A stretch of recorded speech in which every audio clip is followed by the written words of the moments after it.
What's up, everybody? It's me, Jum Jumington, former CEO of Jumington Dynamics, broadcasting live from the Jumington Dynamics Auxiliary Hazardous Materials Storage Facility somewhere in the world. How's it going, everybody? Welcome to Friday. Hopefully your week has gone swimmingly. And, let me, there we go. There's a button I gotta hit in the software, otherwise I got a weird outline. It's still kind of there, but whatever. Hopefully everyone's week is going well. Weather hasn't been too bad out here.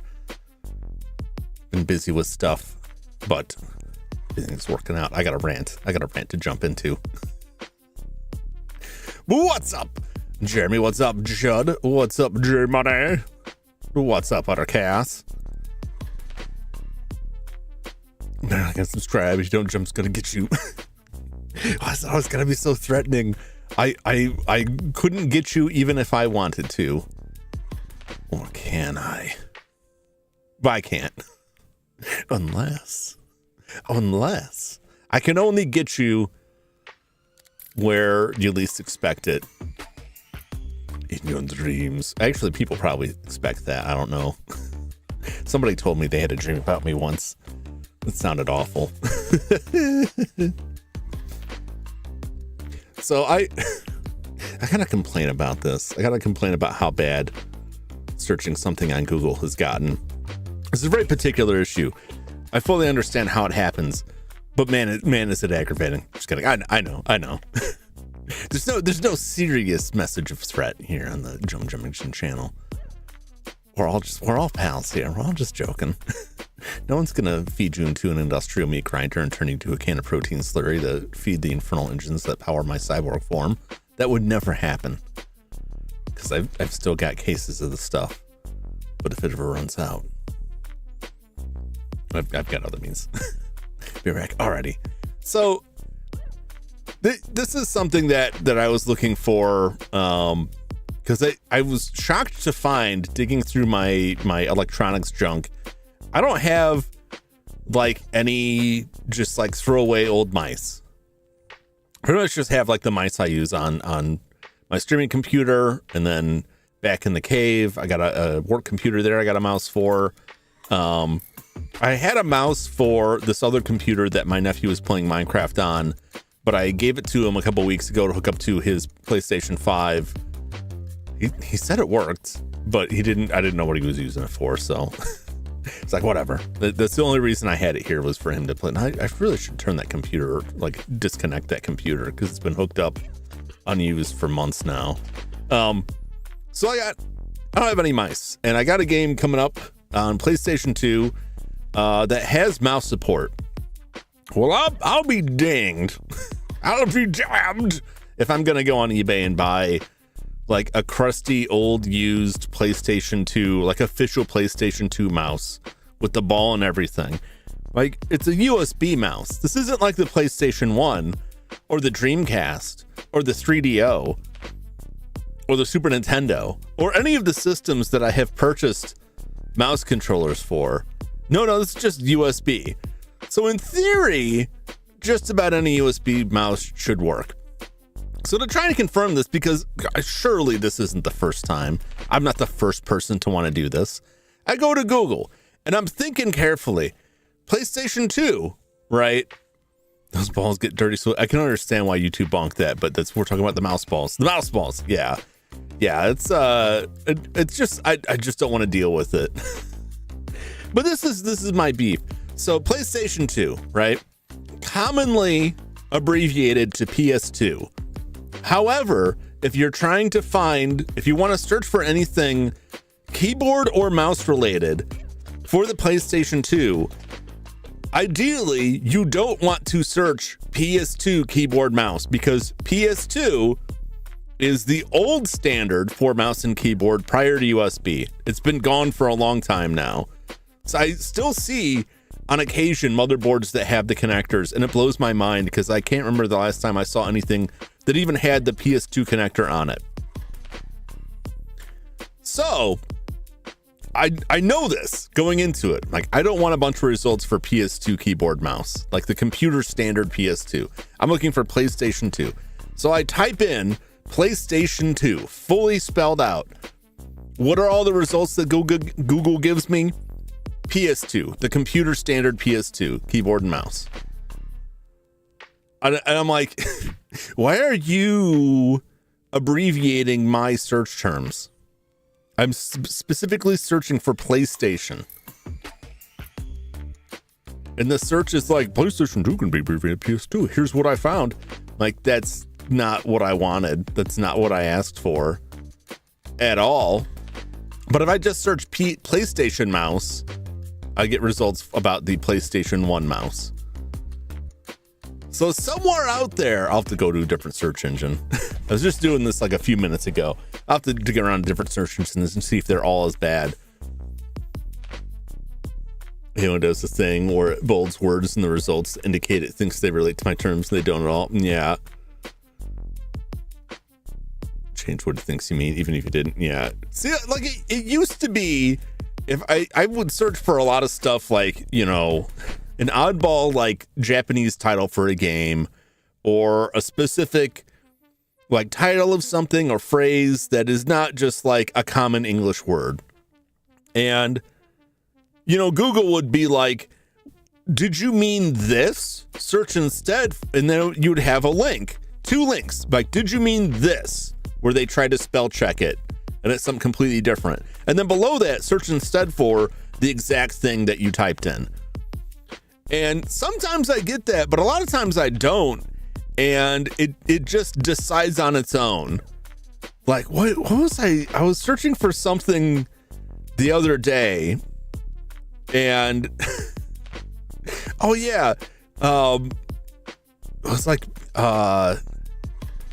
Pixelian or something like that. It was like this game dev, and I was like searching for their name. Pastelian was this game dev's name. And that's a whole other story I think I talked about before. And I could not convince Google that I didn't mean Palestine. It didn't even give me that option that was like, we think you meant this. It just, everything it gave me was Palestine. It's because of the AI. It's the AI that does it. Depending on the PlayStation Move. I never used it. I have to check. No, I don't have that. I had some neighbors that gave me some PlayStation 2 equipment when they upgraded from a CRT to an LCD, because this stuff required CRT. Some gun cons for the PlayStation 2, and I thought they gave me PlayStation Move, but now I'm remembering it was the iToy. Didn't like the PlayStation or the Xbox version.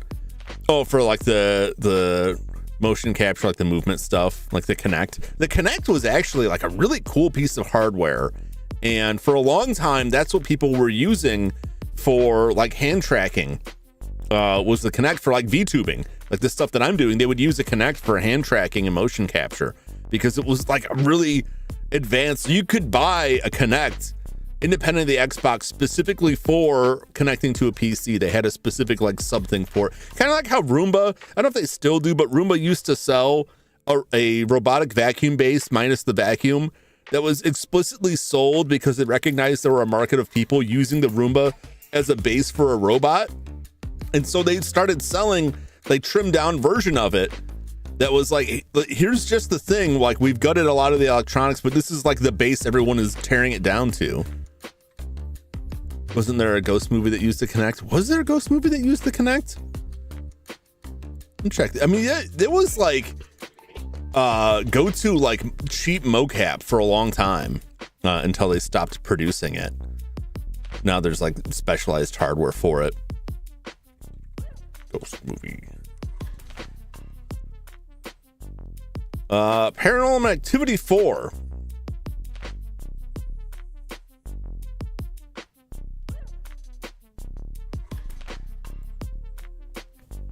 In Paranormal Activity 4, there's a scene where the kid plays multiplayer Kinect with the ghost. What are some of your most hated uses of product placement in movies? I mean, I wouldn't even put that as product placement. I just think that's kind of, it's like saying like when you have like cameras that do like face detection, just putting like a box over nothing. That's not really product placement. That's involving like current technology in it. Wrong, the Kinect made bad video games. It depends on what you wanted, right?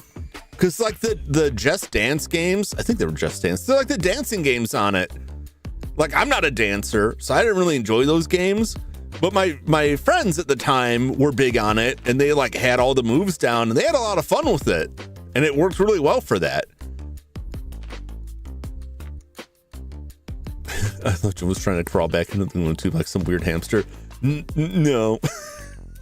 It's kind of, the thumbnail's like only clear. What's up, Redmo? Welcome in. The thumbnail's only clear if you saw like the previous video. I realized after I put it up, like this is real clever. I'm like, no one's gonna know that you're looking through the hole in these like 5 monoliths lined up.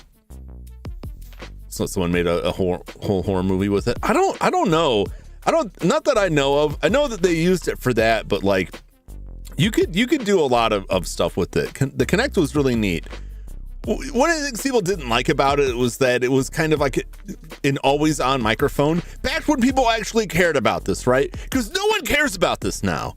Can I just talk about that for a sec? Nobody cares about having devices that are always listening to you.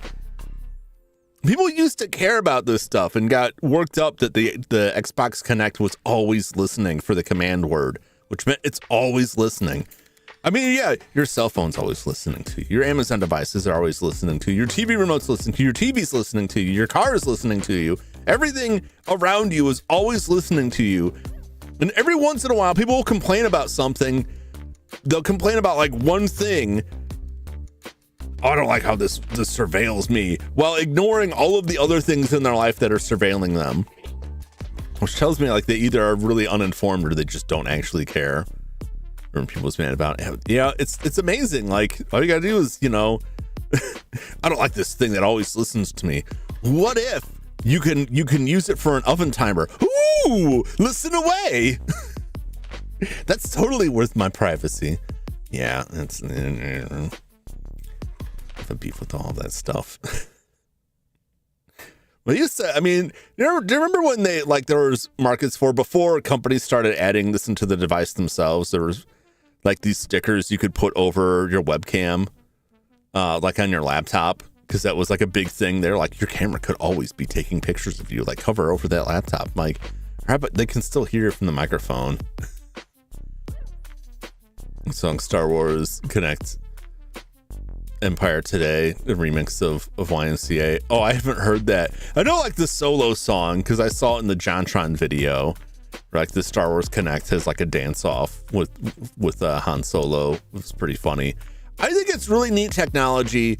I think it falls in with a lot of motion control stuff that it can be really cool and used to great effect.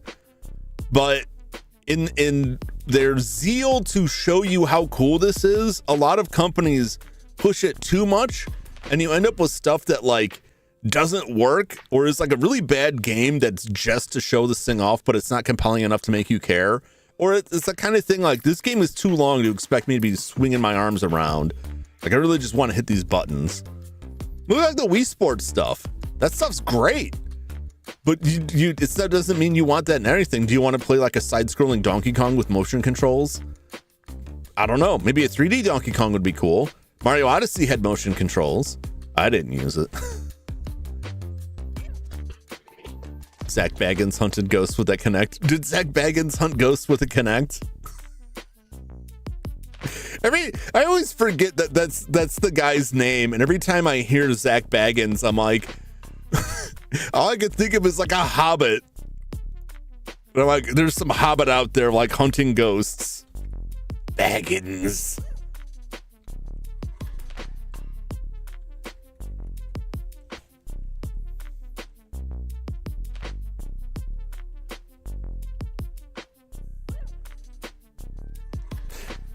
I'll have to look up the Ghost Adventures where he used that. Modified Xbox Kinect sensors as ghost hunting tools called structured light sensors.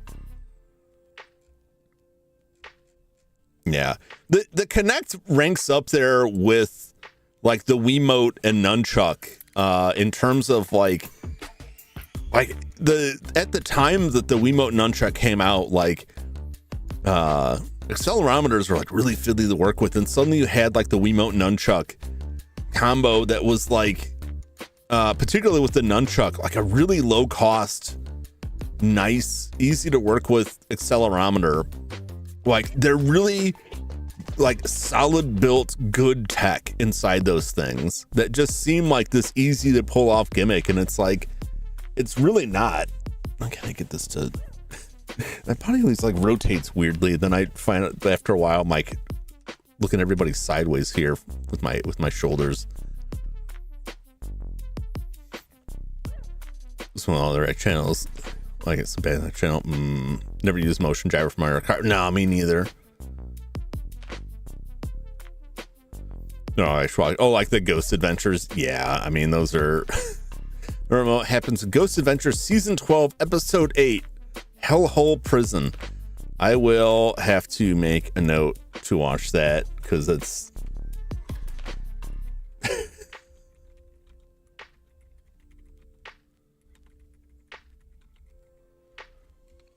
all those shows are basically the same. Like, oh my god, did you see that? And there's nothing.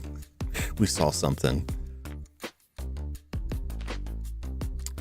PS Move can use AI. I mean, you could argue they use AI. It's different from what we largely, when you talk about AI now, it's talking about LLMs and generative AI, which the artificial intelligence is a very broad term that has been crushed down to a very narrow meaning today. They almost certainly use some sort of algorithmic intelligence to handle that stuff, but like nothing comparative to what exists today. Most of it would be handled with software on there. Maybe 4 years ago was scripting for a feedback loop. Yeah, I mean there's a lot, like AI covers a lot of ground.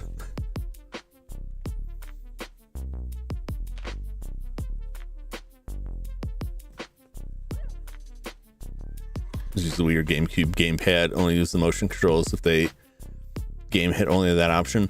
I think like there's stuff that's cool in that. Like I liked Red Steel on the Wii, like chopping people with the sword was neat. It's the same as like the DS and the 3DS. Like I've played games on that you have to tap on the screen to move characters, and there's just no reason they couldn't just use the D-pad. The D-pad does nothing. They had to use the touch screen. And then there are other games where like it made sense and I was fine with it, but like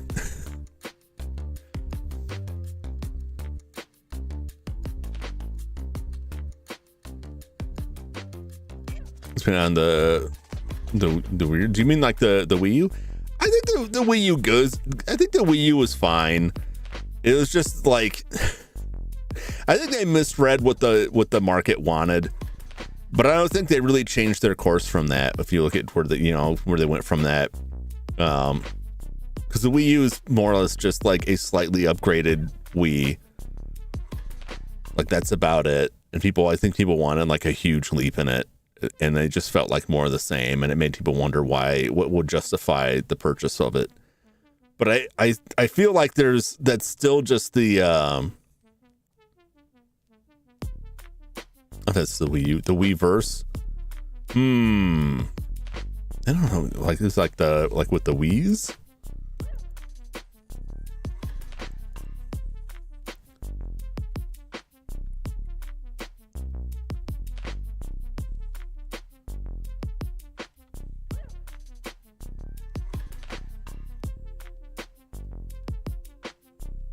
Oh, it's Miiverse is the thing. I don't use it that much. It's been a little Wii. Yeah, I mean it was because like you could use the Wii controllers with it.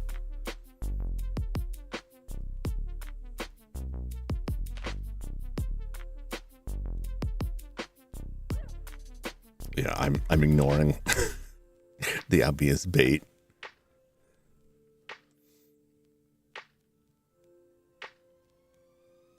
You can make pictures like the Miiverse with like the Miis. I didn't really use that much.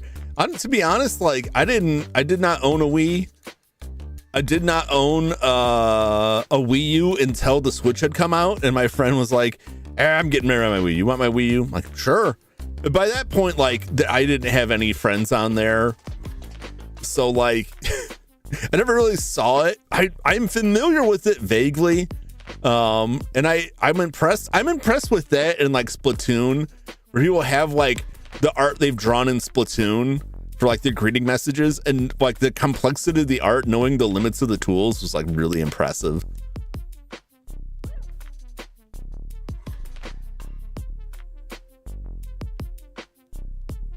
Anyway, I'm gonna hop over to the game. Let's get going. Let's get going on some game stuff.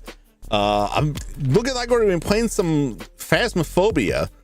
To double check on that this evening, so the stream will be a little bit shorter to make time for some Phasmo. But they got a new map out. Well, it's not a new map. They updated the map.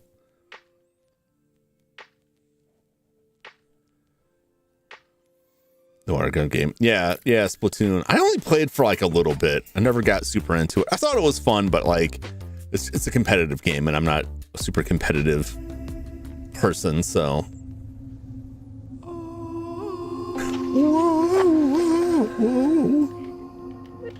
Relive your past.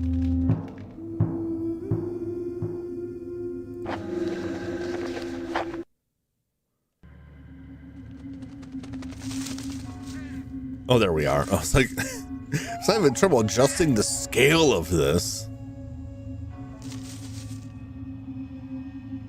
I love how the game's constantly like there's something rampaging around in the woodlands near you. So this is the path they wouldn't let us walk in before because I didn't know where it went. I'm like, that's a dumb excuse to let me go. What is this? What is going on here? The graveyard is well kept for somewhere so isolated.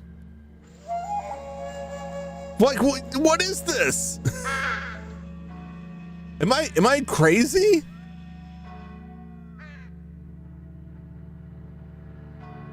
Is this a graphic? No, it's too like purposeful to be a graphic art, a rip in reality.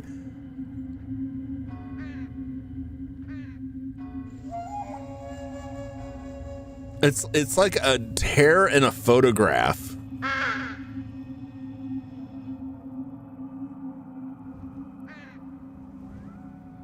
You're right. That's very odd.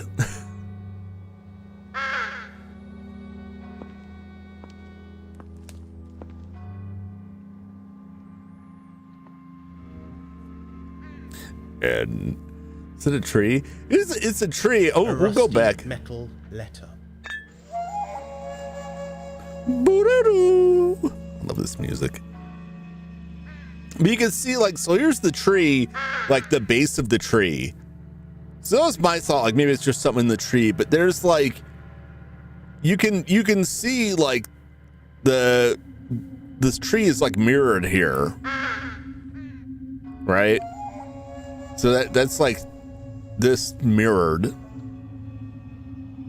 Of course, he just has like zero reaction to this weird boundary we've crossed over here. It is well kept for somewhere so isolated.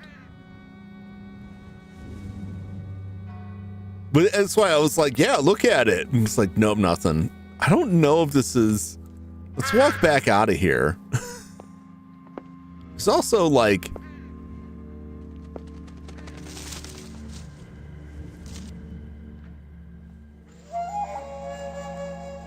It looks like torn paper and it's mirrored and reversed over here. And then there's this right here, which, I don't know, is that like a pine cone or something? The graveyard is well kept for somewhere so isolated. This is so bizarre. Large black crows are watching me. Well, into the Mirrorverse, I guess.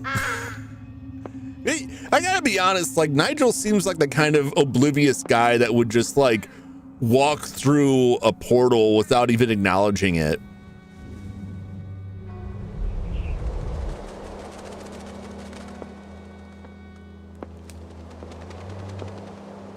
Like, he won't go down a path if he hasn't already been told what's there, but I feel like he would also walk directly into fire. A pile of rubble, masonry, and broken gravestones. That feels backwards here. Covered in weeds and flowers. Nature is taking back what was borrowed. I finally remembered, I was talking about some illness that causes like your scar tissue to like unheal. That's scurvy. Scurvy is what does it. If you get scurvy, it causes like your scar tissue to like open up again. The first get murdered in a horror movie. If he's either the first to die or he survives pile of rubble, purely on dumb luck. And broken gravestones, covered in weeds and flowers. Nature is taking back what was borrowed. Kind of like Shaun in the opening zombie attack from Shaun of the Dead, where like there's zombies around, he's just kind of blundering past them.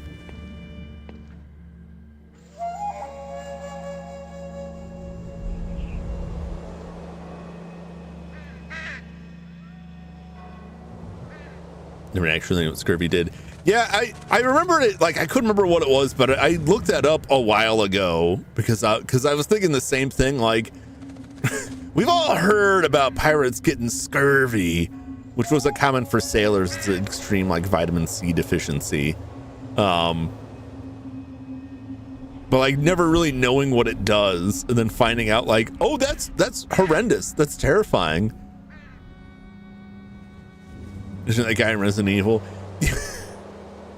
It would be so funny because he would be like, you know, the thing he'll do in zombie movies where like someone is like their face is gone and they're like rotting and they're like eating someone's brains and they're like, oh, I wonder what's wrong with that guy. He seems like he's not well. That's what Nigel Danvers would be. The church window contains stained glass, illustrating Bible stories. Just saw this blog message from Perhenmo. Somebody got herpes here. Put her hand in the monkey enclosure at the zoo. Isn't this how like this is how some zombie movies start? This is how a lot of like contagion themed fiction starts with like, I got scratched by this animal. No, it's fine. Isn't it also like that Osmosis Jones, didn't he get sick from like some animal born illness?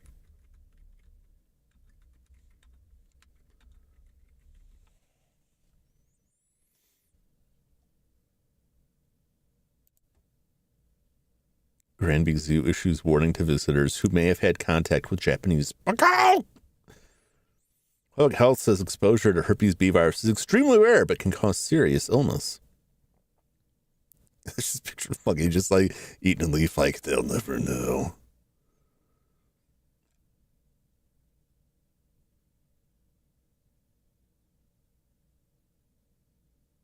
Accidental contact occurred in a secure area normally reserved for staff. What were they doing there?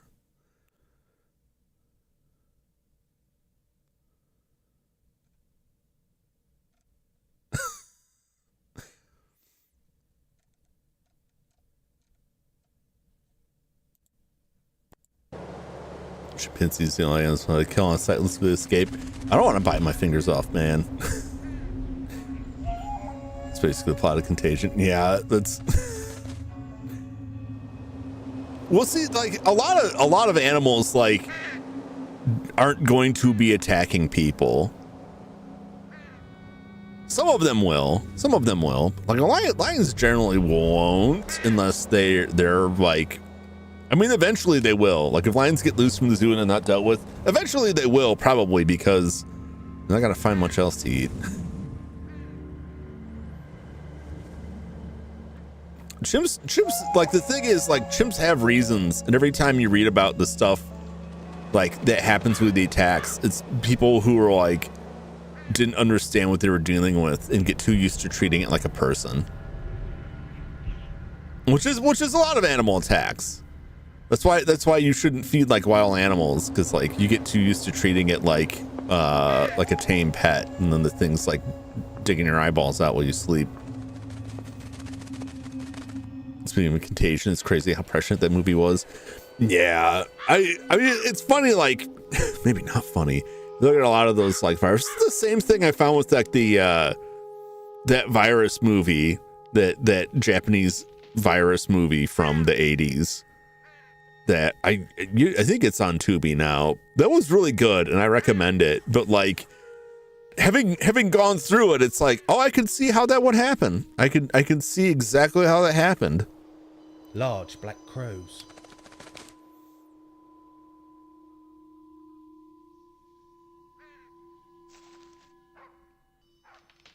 Brought a cake. Well, there was another case where people had like a rescued chimp, and they brought all these other chimps in cages and were celebrating its birthday, and the chimps got loose and just wrecked the dude. When Evil Dead Burn 2 months really surprised me. This hour is too much. Leave that girl alone. That was a brutal movie. That was a brutal movie. Did you stay for the post-credit scene? Because there are I want to say 2 different post-credit scenes. I remember there weren't 2. We didn't stay, and then I watched it on YouTube afterwards and wished I had seen it. Bruce, oh yeah, that was nuts. Human seeing is the same as a dog. Yeah, it happens all with like raccoons and stuff like that. And raccoons are like fairly tame in comparison, but like that's relative. They're still wild animals and should be treated as such. Stands motionless in the landscape. There was an issue in Japan with an anime based off a children's book, Rascal Raccoon, about rescuing a raccoon, that prompted a lot of illegal sales of raccoons as pets to people, until the anime ended the same way the book does, where the person who rescued the raccoon is like, the raccoon's all better now, and I have to release it back to the wild because it is a wild animal and that's where it belongs. And then all these people are like, oh, maybe we shouldn't keep these and just release the raccoons into the wild. And I got raccoon problems. Dog too. Oh yeah. Like the dog was bad. The whole like car scene, man, like the movie is just brutal. Like every kill in that movie is so like, ooh, it's visceral. I enjoyed it.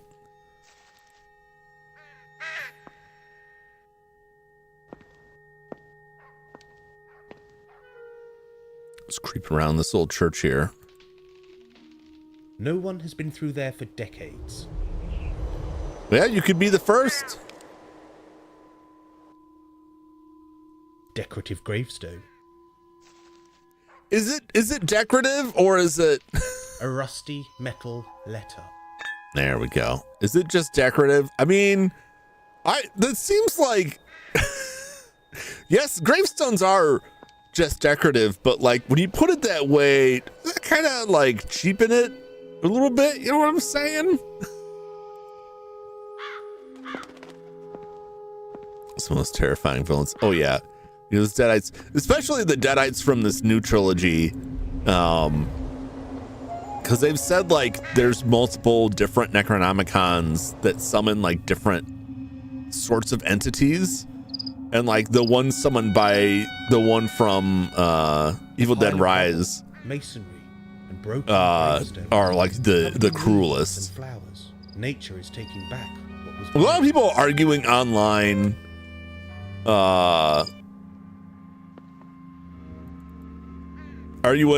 about like that post-credit scene, like how does it come back, how do the Deadites do this? And like, well, they didn't say in the movie like you have to stab them with this dagger, otherwise they'll just keep coming back. But also like I love this scene, like the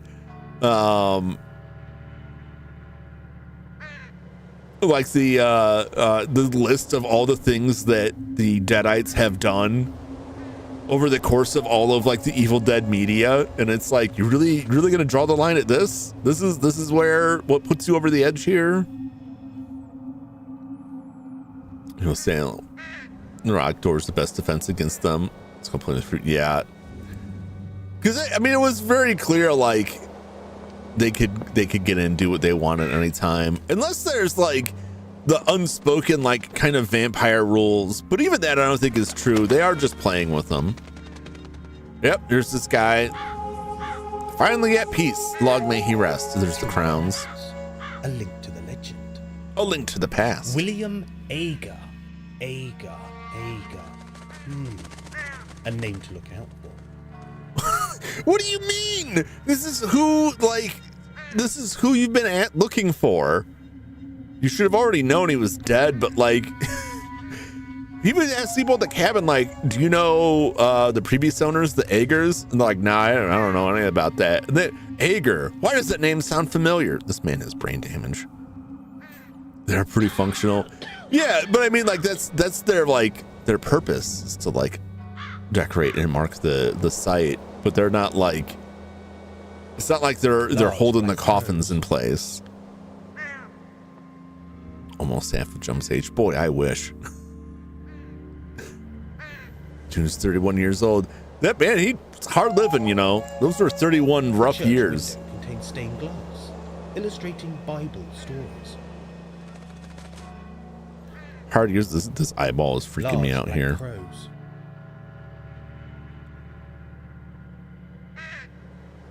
I look for more of these metal letters. Boo.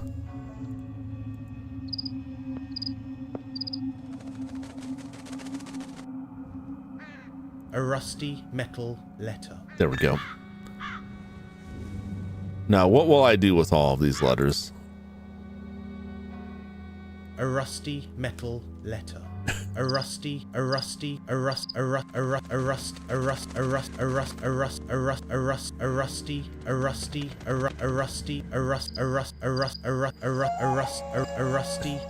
Put it to a beat.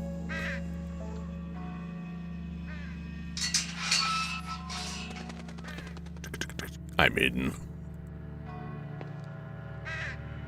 The flowers are dry, old, and brittle. Triptych from a funeral. That's heavy. Oh no, Jeremy.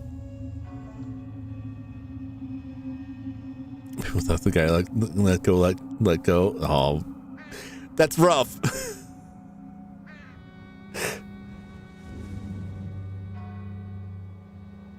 I don't think anyone wants to take the fall for that.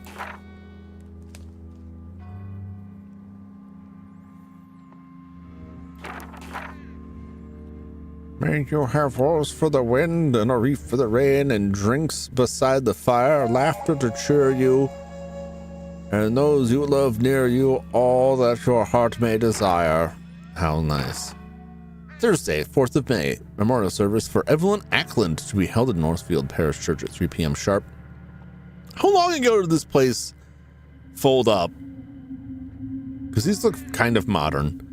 Note to parishioners and flower arrangers, please no plastic flowers.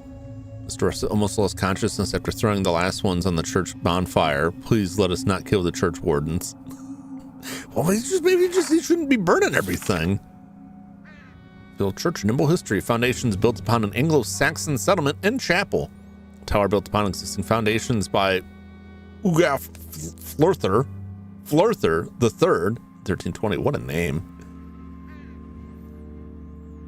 The nave was extended from original building in 1390. The interior features Elizabethan carved slate from around 1590. Many stained glass windows in good to reasonable condition. A Gothic carved. It sounds like they're listing this for eBay. Gothic carved rood screen separates the south aisle from the chapel. The tomb of Nicholas Gurney carved from elven stone. Elven stone? What does that mean? In a romantic style around 1780. What is elven stone? Is this an actual thing?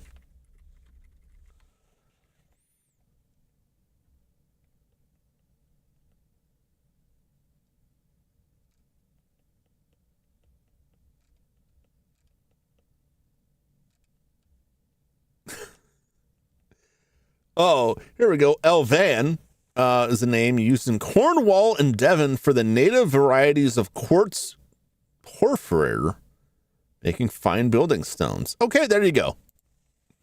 There you go.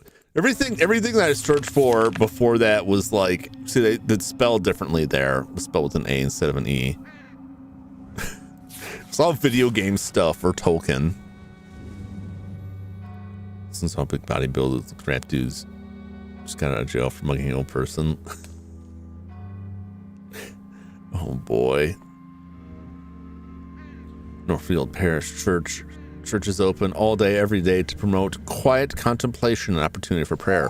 Please note, the building is not a playground. Graffiti artists will be prosecuted. You have been warned. Please treat the building with respect. A religious site has existed here for more than 2,000 years. For details of services, please contact the vicar, who can be found in the vestry. Or if you wish to locate a burial, find a grave. Learn graveyard crafts. Graveyard crafts? Like what? What are they doing out there? Get your hands dirty. Please speak to Mr. Russell. You can always be found pottering around the graveyard. Seek him out. What do they mean? Guys, what's a graveyard craft? What kind of crafts are they? Are they weaving baskets out of dead bodies? You want to get your hands dirty? Are they talking about digging up graves? What is going on here? What is the story? Shoveling. I mean, is shoveling just a craft? There's got to be more to it than that.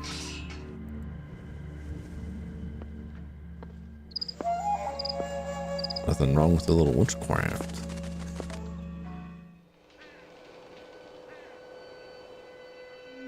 North Yard.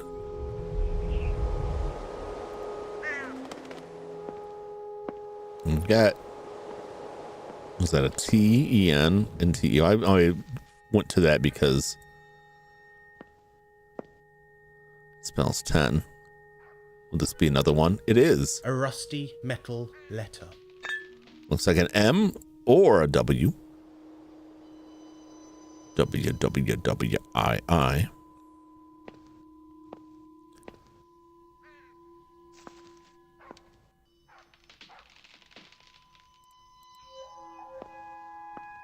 Take a look.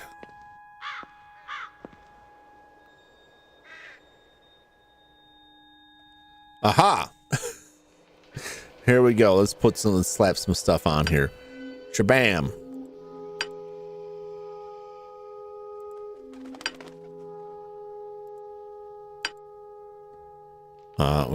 Tom Henry Oliver. The gravestone is missing letters. You know, you can work it out. Come on, you can clearly see what the letter is. Let's be serious here, man. Let's be real. Don't be such a doofus.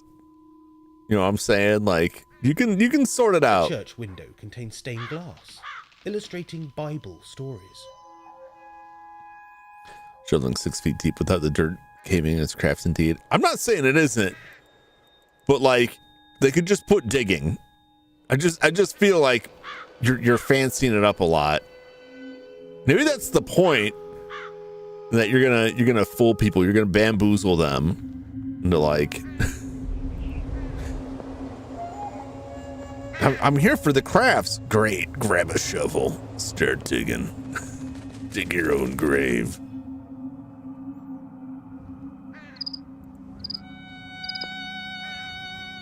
A pile of rubble, masonry, and broken gravestones. Who's out here like ripping letters? Nature is taking back. Like, it would take some work to tear those metal letters out of the marker and then just chucking them all around here. You know what I'm saying? Like,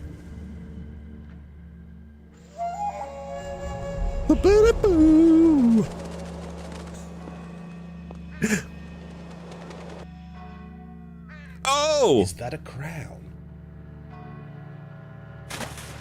Yes, definitely a crown. and 3 of them.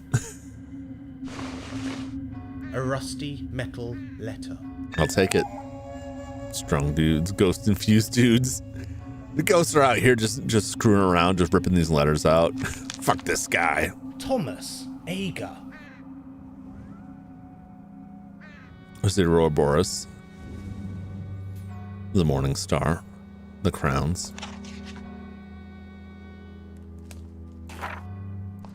Did Thomas Ager kill a man? Did he know the location of the crown? I mean, maybe. Let's see what this says. Gurney has seen and heard enough. He invites his own demise. Stitch these gossiping lips and gouge these those. Is it these or those? I think it says these. It looks like an E. Maybe it's an O. Those prying eyes probably makes more sense. Outtake those burrowing hands of his and bury them deep under tombs of stone. Gurney has seen and heard enough. I spoke with my brothers by candlelight. A pact was sealed that endless night. No one, not a soul, must disturb the crown. All would fall, all would drown. From leafy hedge to the stony town, no thieving fool or greedy filth must ever find the crown. That's ominous. And we're looking for that crown. Once again, like, read all this stuff that's like, if anyone moves the crown from its spot, the entirety of England will sink into the ocean. He's like, huh, that sounds bad, and just pick the crown up and walk away.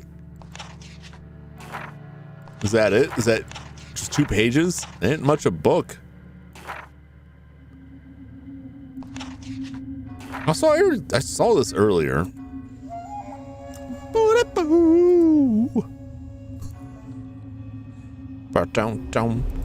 The door is rusted shut.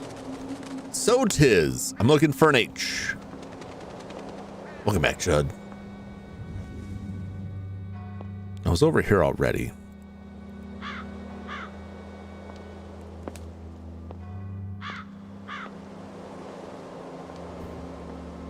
Unless there's something else here. Yep.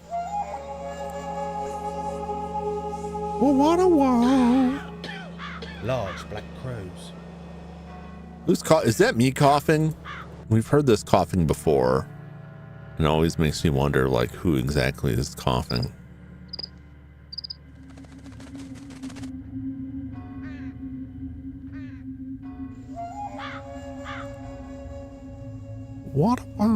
Is maybe there isn't an H.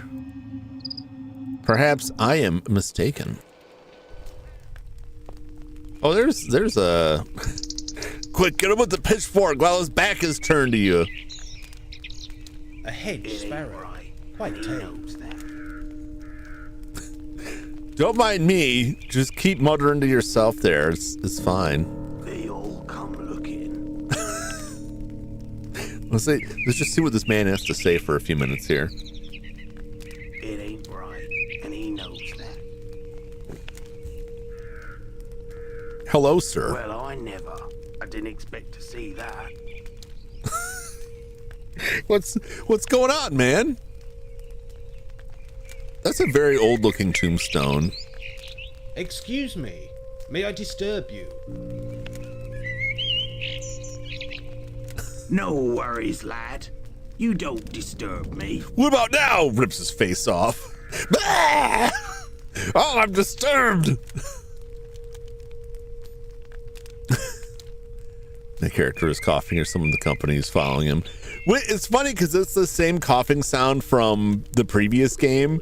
And I was wondering the same thing, like, who is that me coughing? Am I coughing? I keep hearing coughing. We never see another person. It was very weird. Strange job you have. Grave digging. Preparing the bed is what I prefer to call it. Okay. It's first off, that's not a very strange job. Which I guess is comes across by him just saying, well, I call it this. I'm visiting the church. I've travelled from Saxton. Well, ain't that something? Run along, lad. Do your visiting. Is this that guy wearing a mask? I think he is wearing a mask. The mask like Scooby-Doo. And underneath it is the man's own face. That's some dark man business right there. Some Mission Impossible 2 mask play. Why do the crows not come into this area of the churchyard? Them old crows know better than to dwell near open graves.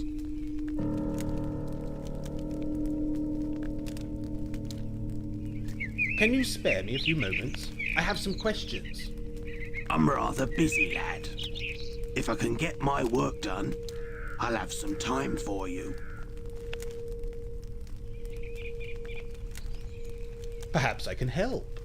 That you probably can. Yeah. Just say the word, and I'll be straight on it. Oh, lad, you are eager. Perhaps you'll be the lucky one. What does that mean? The lucky one? Oh, don't mind me. Just speaking out loud. I'm only used to the birds, you see. Damn birds. Black as ink they are. Uh-huh. They've taken poor Tom again. Oh, the taken birds him did it. And scattered him all over. What do you mean? Taken his name and scattered him all over. If you put poor Tom together again, I reckon I might have a few moments to, converse. Okay, I'll see what I can do. Okay. It's Tom Cruise. Have you heard of the Church of Scientology? Oh! Well now. It's just got a bucket full of bones. Hey, there's my H. A rusty metal letter. No comment on the bones though. Like why you got a bucket full of bones there? What are you making soup? What's going on here?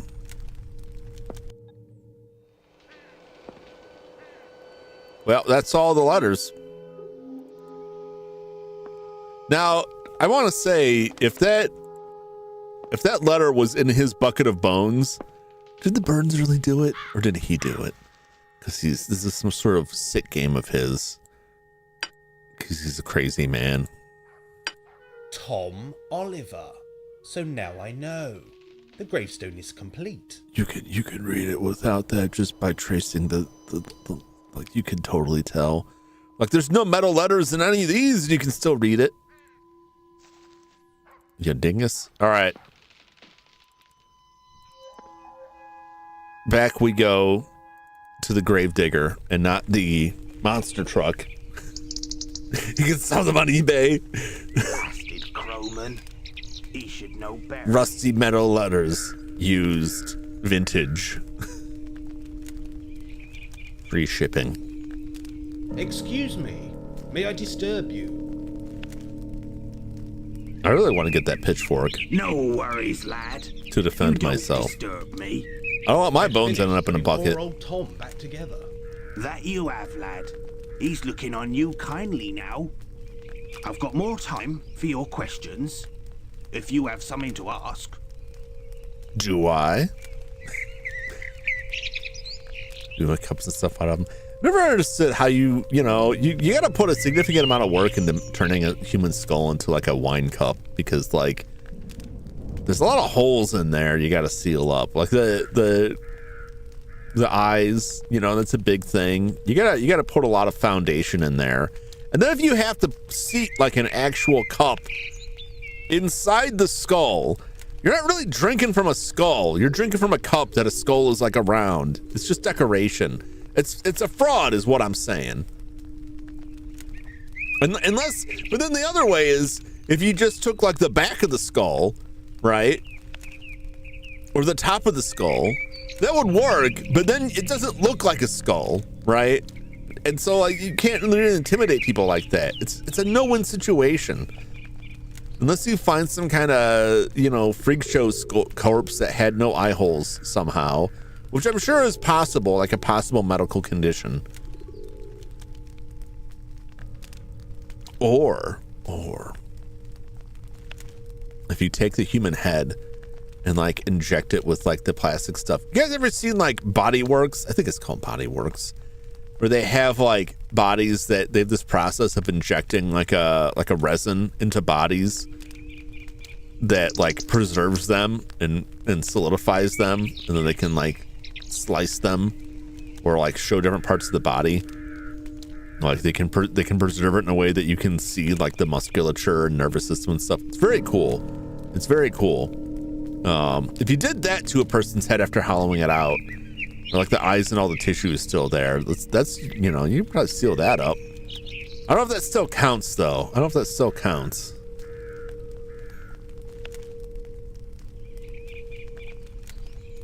I don't unless like the other option is like I don't know, like what's the inside of a brain, inside of a skull, like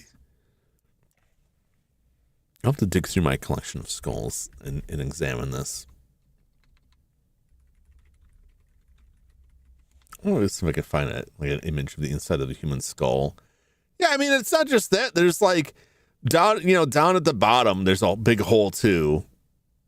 There's multiple holes on the bottom, right? But there's like the hole where like your brain stem goes out. Like, you know, there's just too many damn holes in the skull. Once you start sealing all this stuff up, it's just like, I don't know. I feel like there's better ways to drink out of a dead body than a human skull. I don't know why I didn't even, my mind just stuck in the eye holes. I didn't even think about like the huge hole in the bottom. Halloween movie skulls. I mean, and that's the thing. Like, then if you're either drinking out of someone's dead body, or you just look really extra because you've got a cup that's shaped like a skull. Like, oh, I'm so intimidated. You bought that at the mall where they sell like the mall ninja store. You bought a pewter cup that looks like a skull. Am I using feet as a spoon or fork? It's too big. It's too big. I mean, you're better off carving like a smaller bone. Just carving stuff out of bones into forks. See, the beauty of that is it's subtle, right? It's subtle. If you carve your dinnerware out of human bones, even if it's just like the handle, like it's filigreed with human bone, right? And that way, like, you can have it there with guests eating it and they don't even know. They don't even know they're using utensils that came from a body. That's the way to do it. You don't want to be so ostentatious that people immediately know you're some sort of ghoul. You want to hide in plain sight. That's how you evade capture. Why are there so many crows in the churchyard? They're hungry. Why are there so many crows in the churchyard? They say there's a crow for every soul in this yard. They do. Watch how they be looking at you. Okay. The bad side of a crow's gaze has been known to strike a man down where he stands. Are the crows armed? Do they have diseases? Does the name Ager mean anything to you? Aegers, is it? I should have known. What you be wanting with them? I'm looking for the crown. Yeah, the Anglo-Saxon crown. Did you know any of the Ager family? It's just it seems like people do not want treasure hunters in this town. They don't treat them kindly, but he just keeps blurting out, I'm a treasure hunter. How shall I say this? Quite right in the head. I wasn't quite white in the head, eh? Simple, if you know what I mean. Oh, this was back in the 1940s. Ager didn't go to fight. He was sickly. Bad breathing, bad heart, bad everything. Yep. They say the family spread their seed too thinly. Deformities and so forth. What is...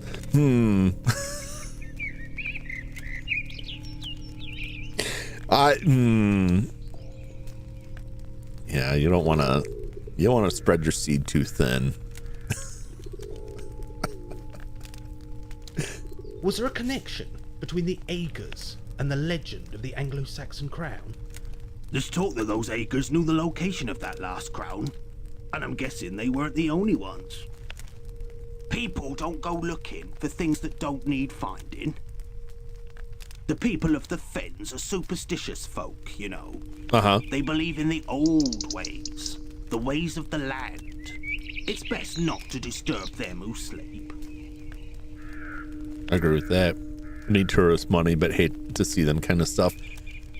Kind of. I think it's worse than that, or more justified than that, because they're not like tourists that are like coming to take a tour of the countryside.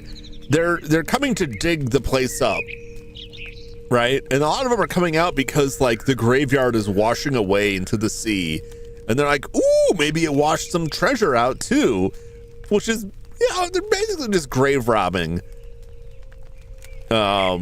It's not their fault that the body's washed out into the ocean, but that's most of like, I would like, there's like, I don't like tourists because they're kind of rude and they're not respectful to the area. Like they leave trash around and they cause a bunch of traffic and stuff like that. That's one aspect of it. The other aspect of it is I don't like tourists because they bring a shovel and just start digging in my front yard, break my gas line, and then leave. They dug up my grandmother and stole her, put her in a museum somewhere. You know, like that's a little bit, that's a different level. Loot their history, yeah. You don't touch someone's grandma's grave. Other graves maybe, but not grandma. What connections do the Aegers have with the church? Oh, that's a good one. Thomas Aeger was a rector of this parish 200 years past. Odd fellow he was. Greedy and deceitful. Sounds about right. We ain't allowed to talk about him to the vicar. Oh, sore subject. He won't hear a bad word against him. But I can tell you there was darkness in his heart. Old Nick knew it. Some say it cost him his life. Poor old Nick. Nick who? At the same time, yeah, we're on the same page here. You don't mess with grandma's graves. But that's the grave robbing tourists. That's the first thing they're gonna go for. They're gonna go to the graves and be like, this looks like a grandmother, and start digging. Because in their mind, like, grandmother's got all the treasure. That's where all the jewelry's buried with grandma. Where can I find out more about the Aeger family? Because it's like your local library. He died in the 40s. Terrible for him it was. He died of tuberculosis. That's why the lungs. grave was like, his suffering is over. I heard he was Or near he's at peace hysterical, now, you know. terrified that there'd be no one left to carry the family name. You see, some folks say the Aegers were guarding a great secret, entrusted to the family for centuries. Yeah. I'd start with the museum folks in Saxton, or old Nanny Noah. She knows a thing or two. Okay. It's kind of like how the John Carpenter's Prince of Darkness starts with the last in a line of priests for this weird sect that was abandoned by the church, kind of forgotten about, but they were in charge of watching the metal tube that contained the green Kool-Aid that formed the evil mirror Jesus. It's a great movie. You ever seen John Carpenter's Prince of Darkness? Highly recommend it. It's really good. It's really good. Can I ask about something else? Go ahead, lad. What's up, Flash? Welcome in. How you doing? Evil Kool-Aid Jesus. Yeah, you ever seen John Carpenter's Prince of Darkness? Together with The Thing and In the Mountains of Madness. It's what they call the Apocalypse Trilogy, because they're all things that are essentially foretelling the end of the world one way or the other. It's really good. It's really good. It's got an awesome soundtrack, which ain't saying much because John Carpenter, you know, all his soundtracks are top notch. Love all of them. I even love his album he put out that is just like a soundtrack to movies that don't exist.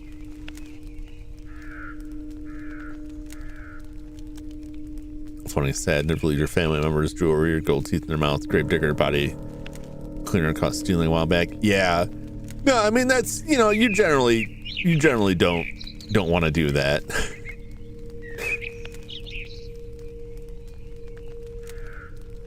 That's generally ill-advised. The Ager talked about that. Where there's so many crows. Church very isolated. Do you believe in magic? The church is very isolated. Why is that? A great plague. The Black Death. 12th century it was. A Yeah. terrible time, lad. Truly terrible. Do you Dead remember little it? Streets and lanes of Northfield. Like, were you there? Cattle and livestock roamed the country unattended. Brother deserted brother. Mother deserted her young. 1/3 of the people died, all across Europe. Timber buildings soon rot away, and there ain't nothing to show for Northfield. It's a ghost of its former self. Oh, see what he did there? Oh, the town was the ghost we were hunting all along. Do you believe in ghosts? Aye, that I do. The friends we have in life are still with us. I think this man is a ghost or something. He keeps talking about stuff, not like, oh yeah, you know, the history of this area is interesting. It's more like, oh, I remember the Black Plague. It was rough. I barely made it through that. Hundreds of years ago. Are there any ghosts here at Northfield? Aye, I'd say so. Old Nick walks this churchyard after dark. He's looking for something. Isn't Old Nick another name for the devil? You've probably met Old Nick. He's in the church, laid out on his back, poor devil. I be reckoning he's the one you want to see. A word of warning, though. Be careful how you're looking on him. I don't like the sound of any of that. Here it goes with the friends we made along the way. It's the town. We haven't really made any friends.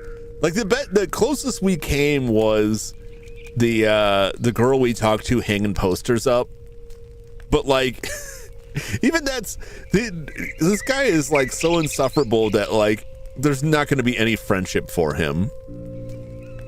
Let's just say, like, if he vanished, like, no one's going to be looking for him because, like, he hasn't left a very good impression on the people in his life. It's my interpretation. Old Nick, old scratch, poor devil. Yeah, yep. You're going to go in there and there's just going to be, like, I don't know, like a Satan skin rug on the ground. He's a warlock. That's why he's digging up those bones. He's looking for some unrendered child fat. In case some people call the devil Old Nick back in the day. Yeah. Yep. I like the nicknames for the devil. It's always good to keep up on that stuff, especially if you're traveling to another country. You want to make sure you're aware of the different names people have for Satan, because that's how they get you. They're like, you want to watch out for Old Nick out on the grounds there. And it's like they're tricking you into succumbing to Satan's trap, right? So you got to make sure you know when they start talking about people. You know, you gotta make sure you know. Like, wait a minute, you're talking about the devil, aren't you? Like, you got me. We almost had you.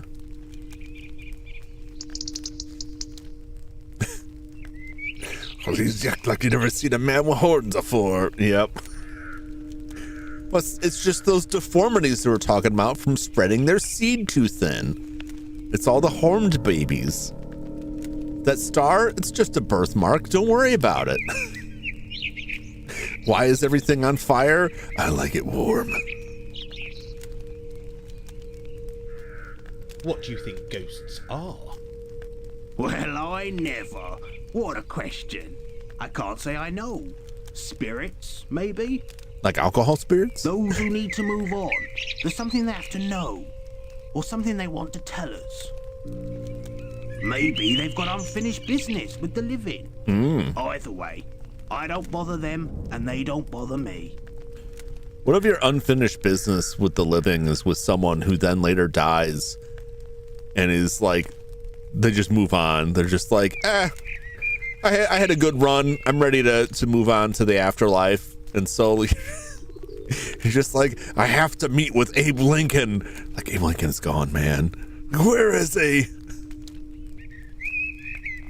That would be terrible. That's something that's come up in like, that came up once in a D&D game where they somehow like ascertained that this ghost was like, the reason they wouldn't move on is he was looking for his bride, but he had died like hundreds of years in the past.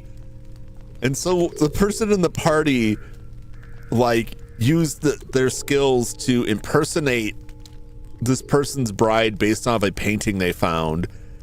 And they rolled really high, so the ghost bought it, but it just meant that the ghost kept showing up and haunting them. Like they kept seeing this like rotting dead guy out of the corner of their eye. Good times. The ghost is stuck there. Yeah, he ain't getting anywhere. He's never getting out of there. He's just trapped forever. We gotta sleep out. Ichabod Crane. Yeah.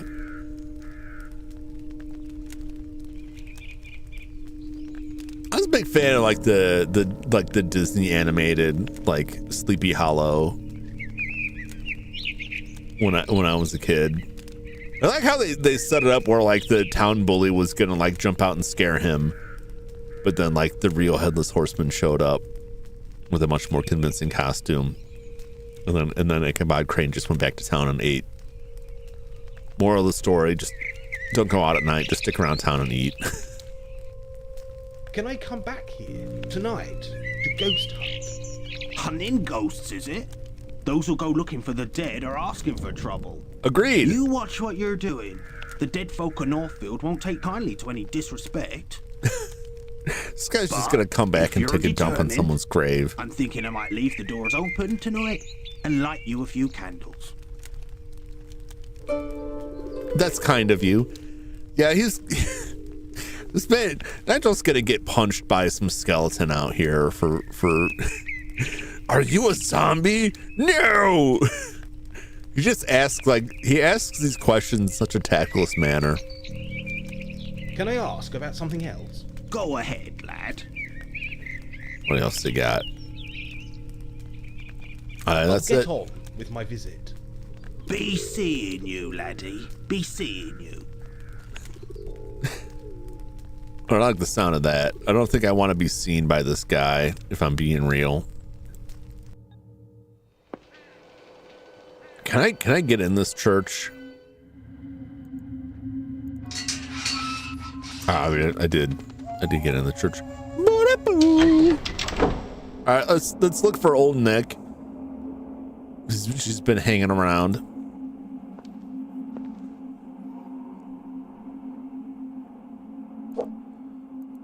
What we got here? The Black Death comes Hey, to look! East Anglia. It's the guy in the grave. Ugh, morbid.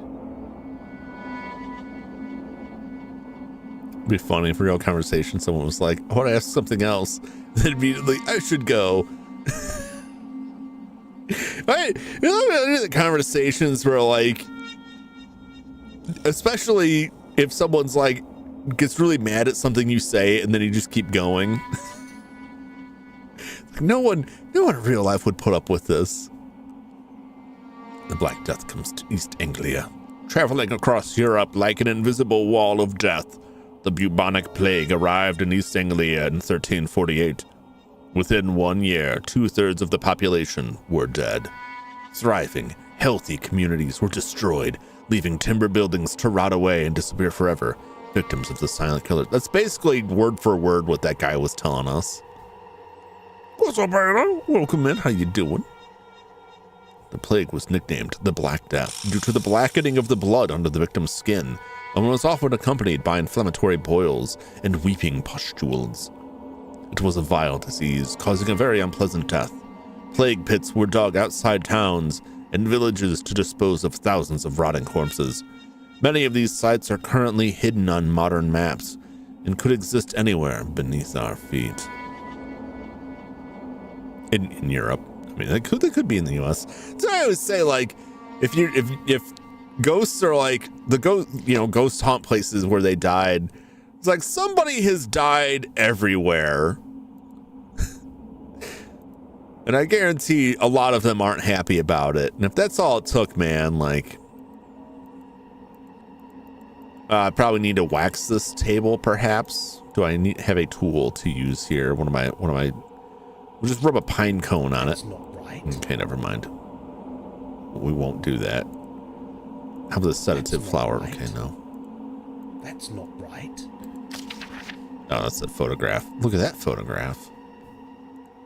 That's not right. Okay, something needs to go there. I don't even think we could handle a new plague with modern medicine. Not of that type. Ironically, like a lot of what like presents an issue for infectious diseases is exactly how connected the modern world is. Means that the spread can happen very quickly from all over the earth. So there's really nowhere that would be safe from it.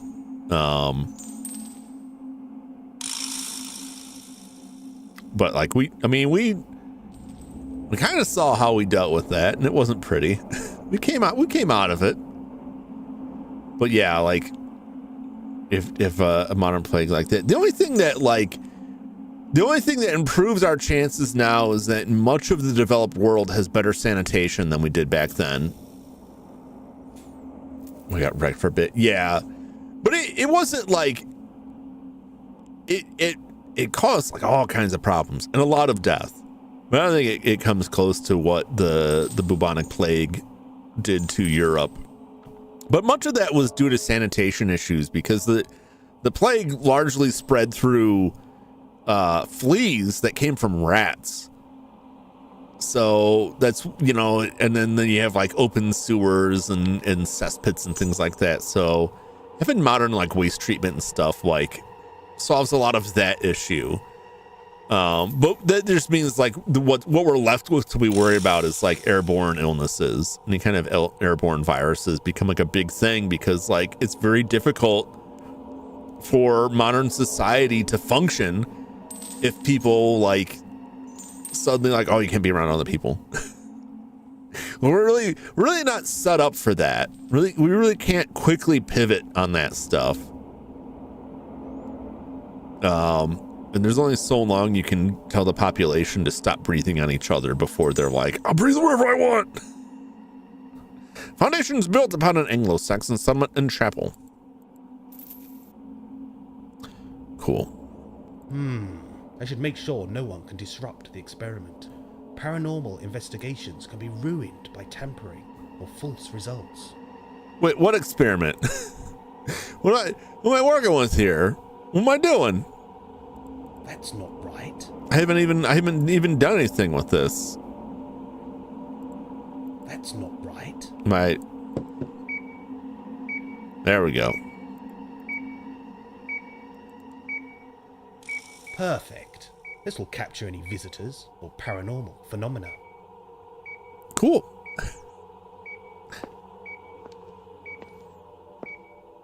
Wow, Cole, family friend died. Got off super lucky. Yeah. Because the biggest danger with a lot of that was cases that required hospitalization growing to the extent that they overwhelm hospitals, which leads to more death and makes it more difficult to contain the stuff. However, there's like an angle of that is the issue is exacerbated in this country by the for-profit medical industry that, just like any business, favors limiting headcount and prioritizing profit, which means places are pretty short-staffed on their best day.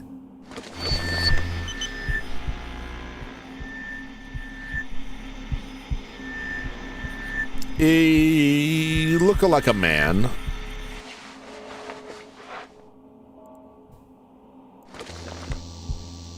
Do you have anything to say? Where's the crown? Tell me.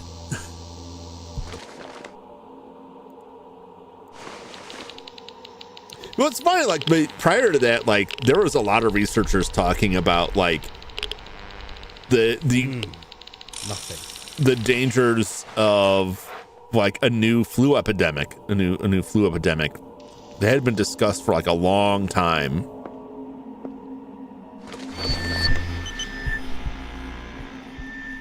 Still didn't help much, but it wasn't like the possibility of that happening was, like, a complete out of nowhere. Pretty bad bedridden when I got it. Coworkers passed away. One of my other coworkers hospitalized for a bit. Yeah, Spanish flu. Yep, and that's like the closest comparison. And again, things were like better. You know, we were able to react to it for the most part enough to offset, to keep it from being worse than what it was. That is some hardy sunlight there. I really want to take a photograph of that.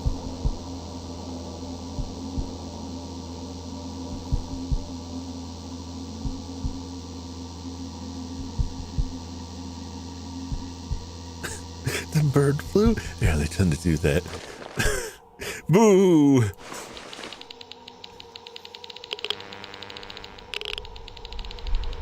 Well, I got like a plague style illness like could possibly wreck us.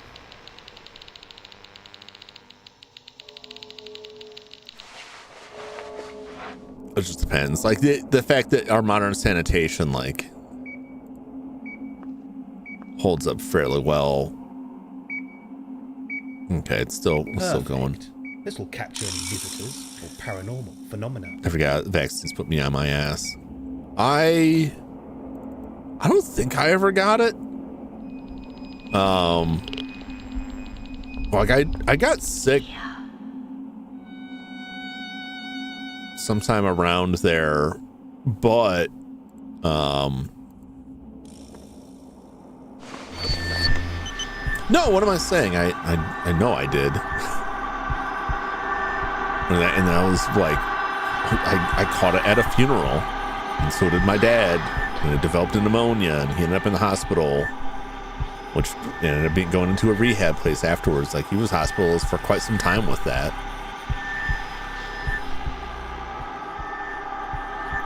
That man looked like Abraham Lincoln to me. Oh God, no!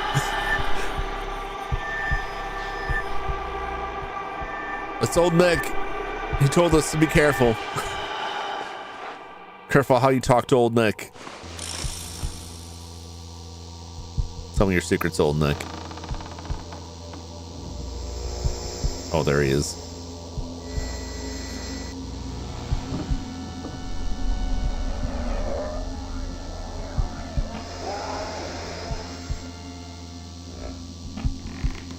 There's definitely something. I should listen to the recording.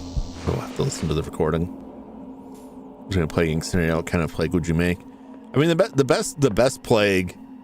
Like, first off, it has to have like airborne transmission, long gestation period, which means it has to kind of be dormant in your system for a decent span of time, so that people can become infected long before the person transmitting it shows any symptoms. That will keep Madagascar from closing their borders too quickly. As for what the actual illness is, your flesh just like peels off of your body. It just blisters until it falls off. That's the best way to do it. Vaccine on Friday, fine until Saturday, around 6 hours Saturday, had 103 fever and could barely move. Jeez. Yeah, I know some people had like a really bad reaction to it. I know people have like the same kind of like, it's kind of like spotty how people are going to react to like the flu vaccines every year. Never got the vaccine, is too scared. You should. You should. Like, it helps. There's a prevalence of evidence that it helps. Well, I'm not going to press you for that. I think you should, but you use your own judgment. I'll just start New Zealand or Greenland. Yeah. You have to start at the places that like are less likely to receive travel, but have some likelihood that people will travel out of. So everybody else got the flu vaccine at the same time. Yeah. It's like that's a double whammy. It's like watching Alex Jones a lot of religious news people. But why? Why, Jeremy? Unless you want to laugh about him being unable to open pickles.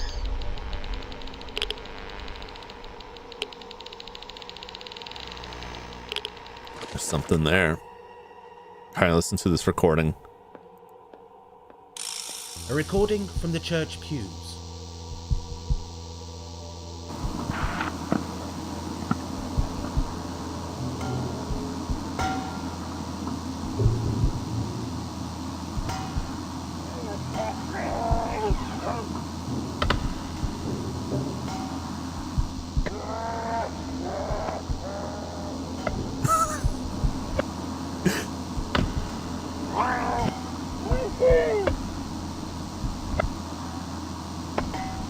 Okay.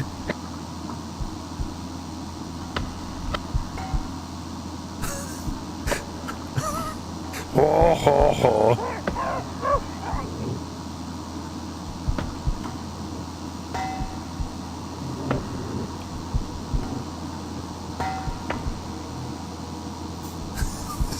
Got spanned back up in the phasm. Just having some troubles. Having some ghost troubles.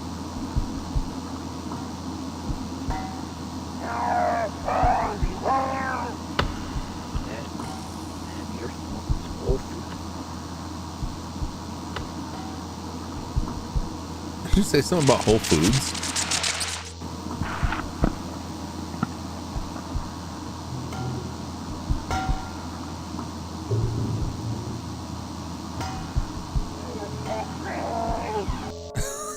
Okay. It sounded like he said something about Whole Foods. The choir stalls are empty. I have noticed that.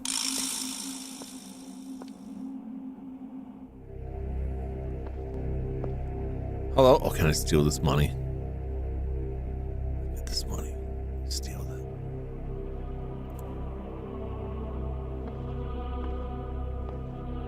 The tapestry features 3 crowns. A link. A definite link to the legend. I must be getting close. We must be getting close. No one would hang up a poster with crowns on it.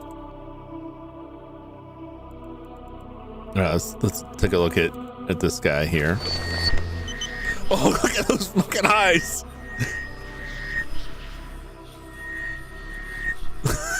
Pure hatred.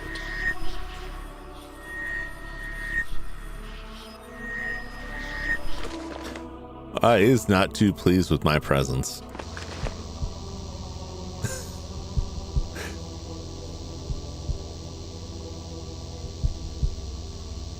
With a shoulder Big Bang Theory. He's got a hat on. Otherwise, yes, it does.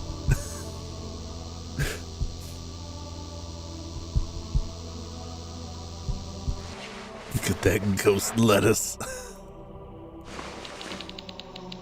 All right, nothing happening there.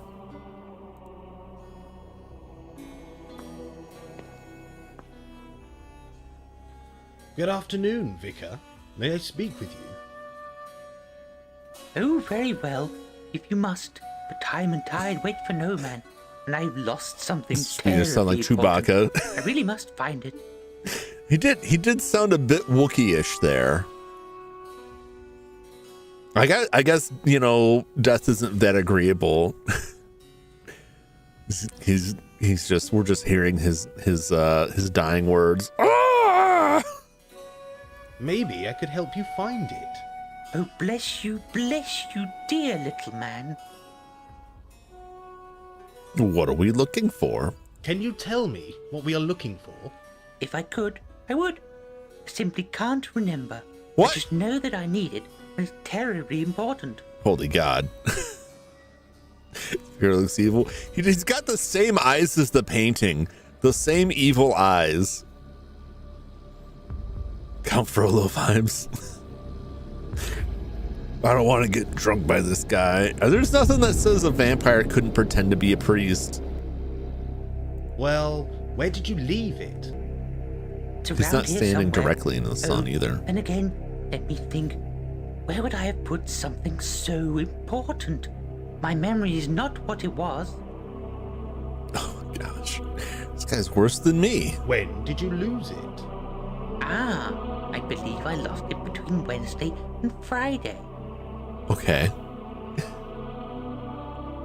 Eddie Murphy. Did Eddie Murphy do that in Vampire in Brooklyn? It's been a while since I saw that. Bye for now.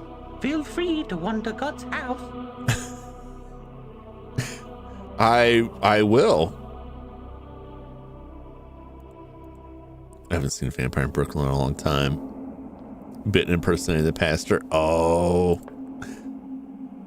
The choir stalls are empty. Burning and smoking in church. The movie's got like, oh, there's old Nick. That movie is like surprisingly like some good like makeup effects and like moments where they were generally going for like actual vampire horror and not just like a goofy like, because a lot of the movies kind of like, oh, this is just like a goofy like vampire falls in love with a human kind of scenario, but then when like the vampire stuff comes out and it's like, oh never mind. Yeah, that's a good movie. I haven't seen that in a long time. There's that and I think what was the one, Innocent Blood? These panels should have some sort of decoration or carving. They have been worn smooth. It's like a female vampire that mostly kills criminals but accidentally turns a mob boss into a vampire. That one's pretty good.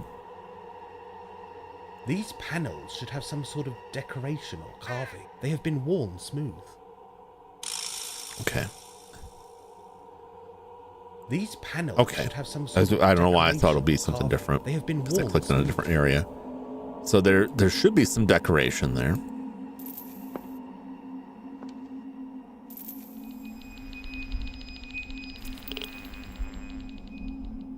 That's not right.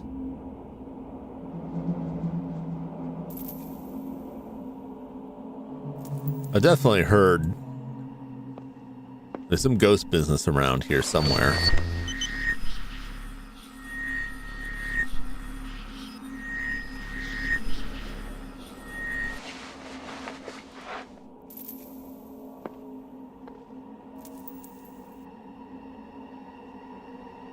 The statue's hands appear to be missing. Oh no. He buried his hands in the earth. He meant it. Okay.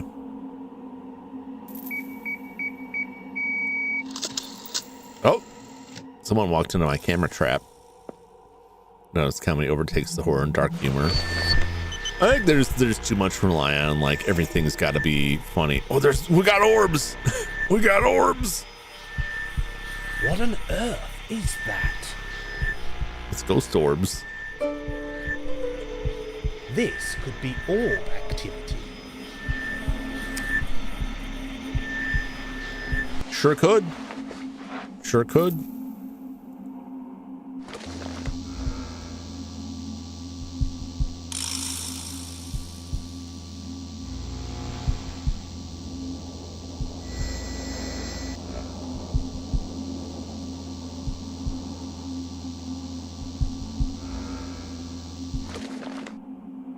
Okay.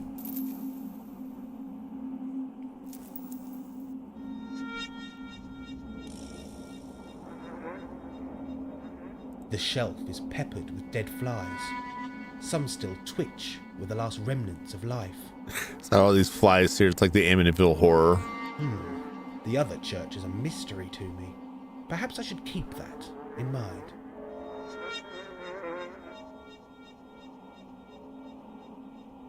Okay.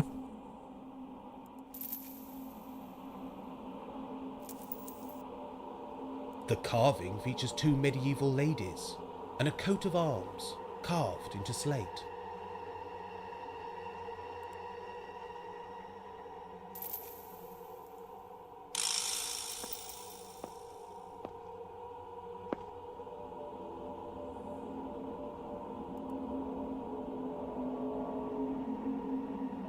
Interesting.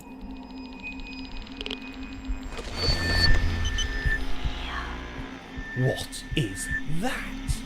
It says Thomas Ager.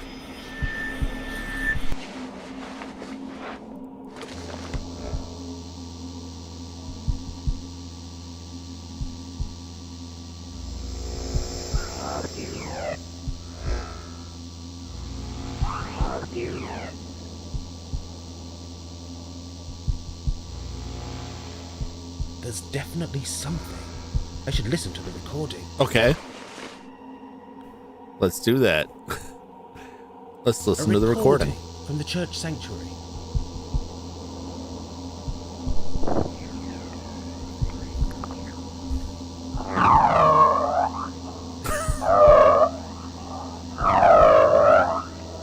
Uh-huh.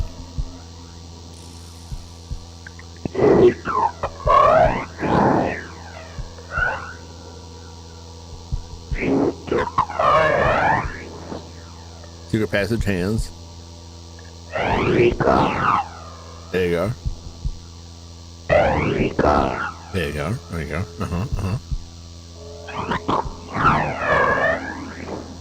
Took your hands.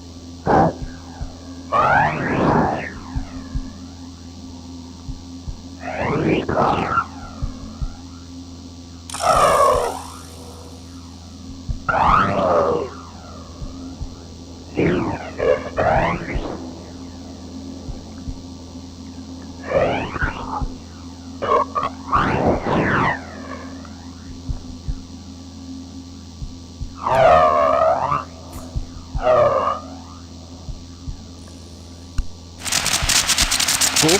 All right, so Agar took his hands. Cool. We just gotta find the hands.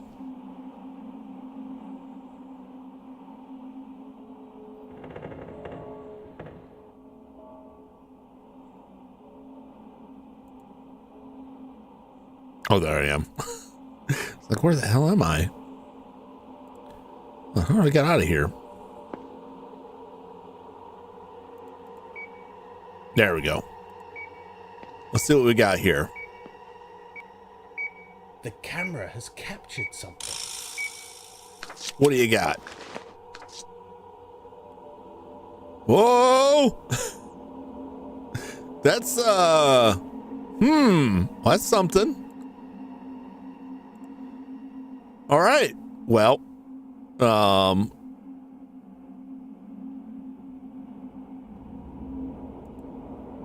okay, let's see here. Was there like a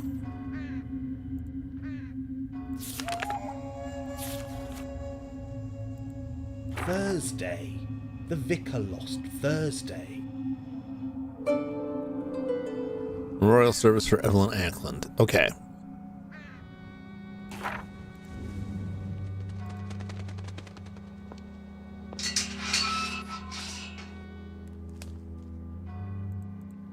Let's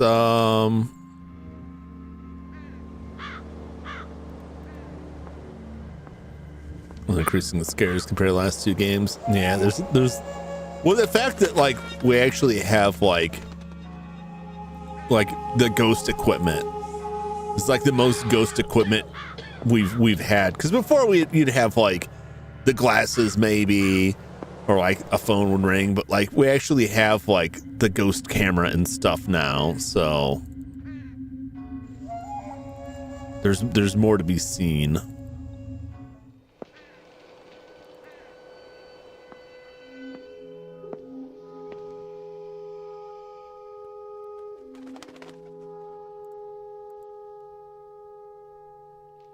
Decorative gravestone. Where did I get? Okay, it's not this way. Was it on the other side? How do I?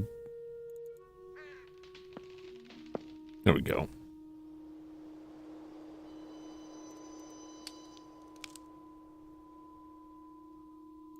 Large black crows are Birds. watching me.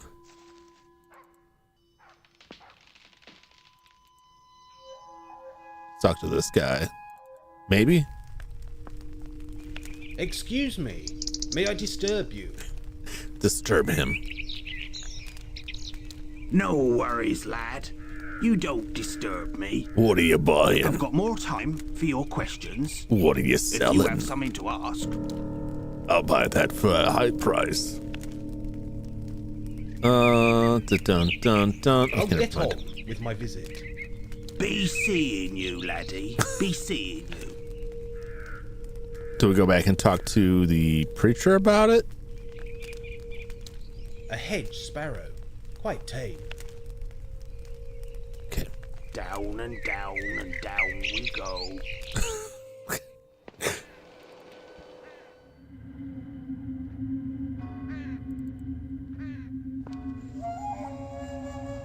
Boo-da-boo.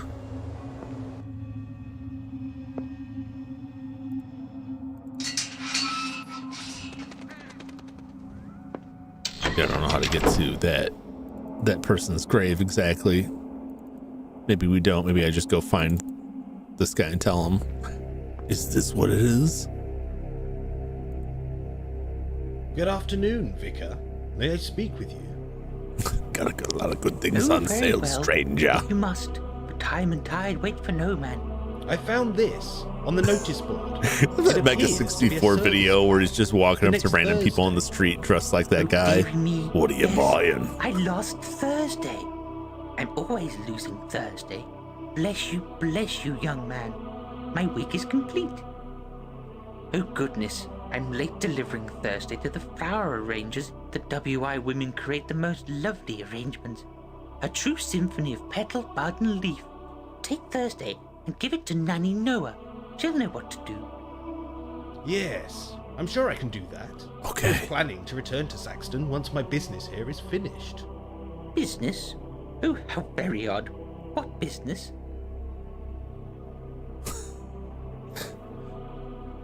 A bunch of questions.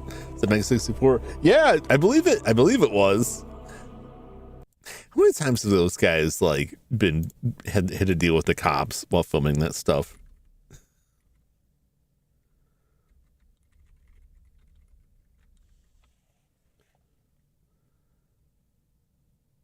$20 years ago this was. 20 years.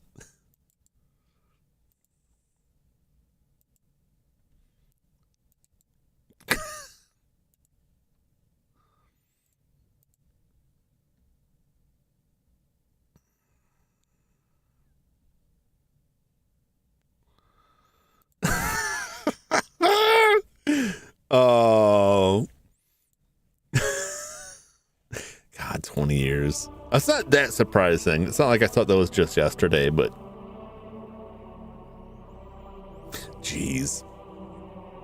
How many times do you watch a video on YouTube that's like 20 years old? Because there's a lot of stuff that like from that time period is just like gone for one reason or another.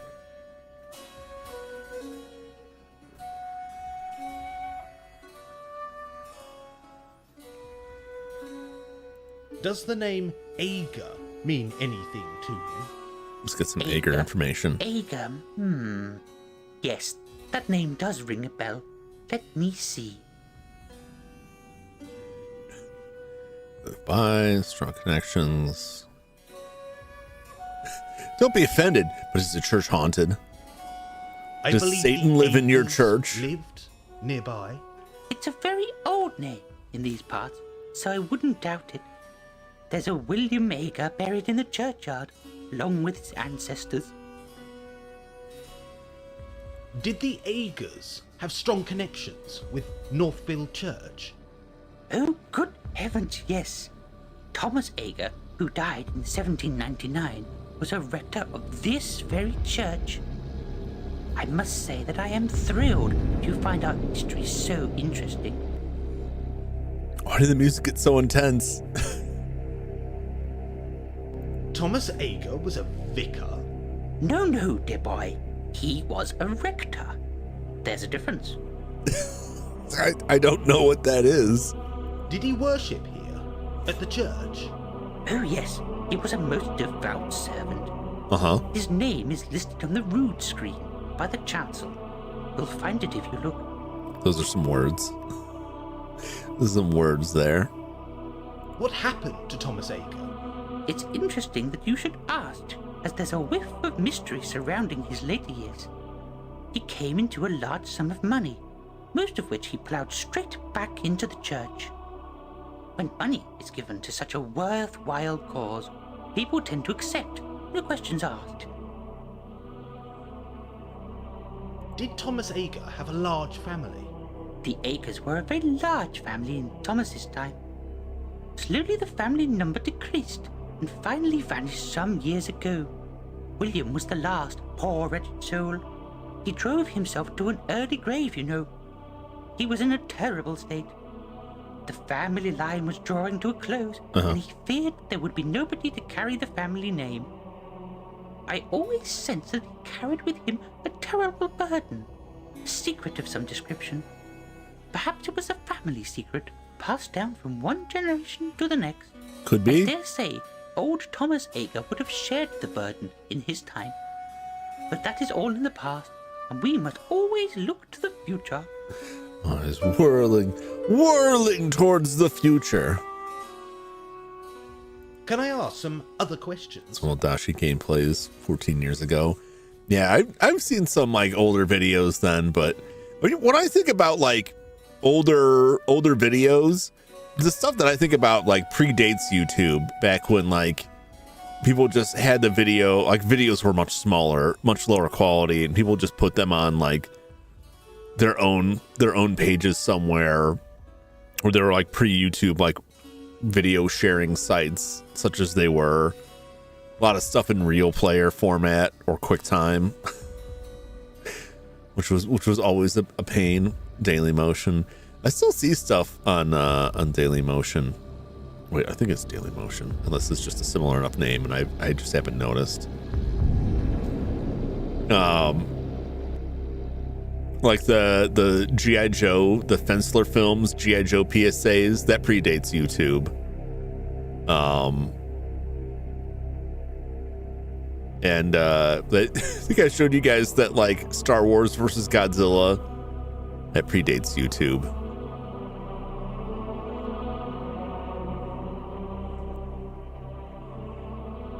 Crystal Player, yeah. I don't miss that stuff. Like a lot of the old media formats, like I hated having to install QuickTime Player. Like anytime I'm working on like a new PC build and having to install like, oh, I gotta install Real Media because I'll need that for stuff. And I gotta install QuickTime Player and I install all of this stuff. It was such a pain having to install all this stuff for browsers too. You had to install Flash, you had to install Java, you had to install all this crap for things to work properly. I'm glad HTML5 like overtook that stuff. I mean, I know JavaScript is still in there. You can disable that stuff in browsers, but like you don't have to install a bunch of junk still. Not like the old days. It was a mess. So that stuff just didn't like you're on dial-up trying to watch this video. You're watching like the cache bar slide over, like, please load faster. All the codec packs. Oh man. Yeah, that stuff. That doesn't come up that much anymore, but it's happened to me a few times in the past couple of years of having to track down like codecs for video formats for some video work I'm doing. I should say I was doing. It was always a pain. Can I ask you about the church? Of course you may. Go ahead. There's a lot of stuff too I think about with like older computers in general, like outside of the software. Like there's a lot of stuff you don't have to really worry about as much anymore. Like you used to have to play this game with like making sure that all of your expansion cards were in the right spot and like juggling things back and forth to make sure there weren't any IRQ conflicts. And the fact that you even really had expansion cards, like most people's purposes, like you don't even need that stuff. You've got integrated sound, or all your stuff is going through USB, so it's on an external sound device anyway. maybe you have a video card, but like no one's got like a modem in there. Unless you have a specific purpose, nobody's gonna have like an add-on network card. You're not gonna have any specific stuff like that stuck around for a little while and then faded away, like the dedicated physics cards, which is now just kind of rolled into the GPU. You know, drive expansion, you know, like you might need that, but like, when was the last time you needed like a specific RAID card? A lot of motherboards will just do that on board, but a lot of people aren't running RAID on a standard system anyway. Yeah, a lot of different oddball hardware stuff that it's like all gone by the wayside now, which is good. It's good. Like I think about stuff like, man, like those old computers where you had like all these different boxes that are all cabled together, and it was this big like crazy cyberpunk mess. And then a modern computer now, like, yeah, it's just this featureless box, size of a shoebox. It does everything. You don't need anything else.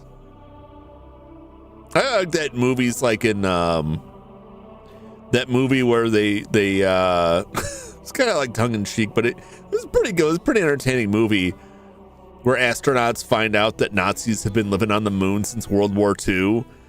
Like the Nazi scientists are like, they get a hold of his smartphone and they use it to like power their giant space battleship in order to like conquer the Earth, because that smartphone is like a powerful supercomputer to them. It's funny to think about like how powerful this thing you carry in your pocket is comparatively, but how like flimsy and limited it can feel. Promo 2. I never saw the second part. I remember like the T-Rex in like a promo image. I never watched it though. Cause I mean, didn't that world get blown up at the end where like all the countries in the Earth start launching missiles at each other, fighting over the helium-2 deposits on the moon? Who is the statue of the sleeping man? Who is the statue of the sleeping man? That's old I Nick. have no idea. There are those who know these things, find them interesting, but I am not one of them. That statue takes up valuable church space and is a distraction to the congregation. It is a trial to keep their attention at the best of times. Wow. It gives off a strange atmosphere, almost as if that corner of the church was special in some way. Special? I have not noticed anything special. Let's see.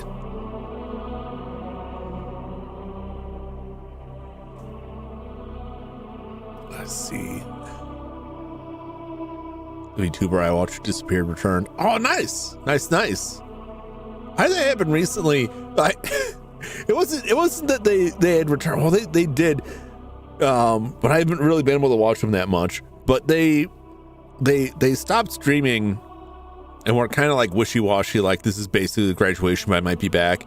And I found out later that they joined They joined a company and had like a new identity. I didn't even know until they were graduating from that to go back to their original setup.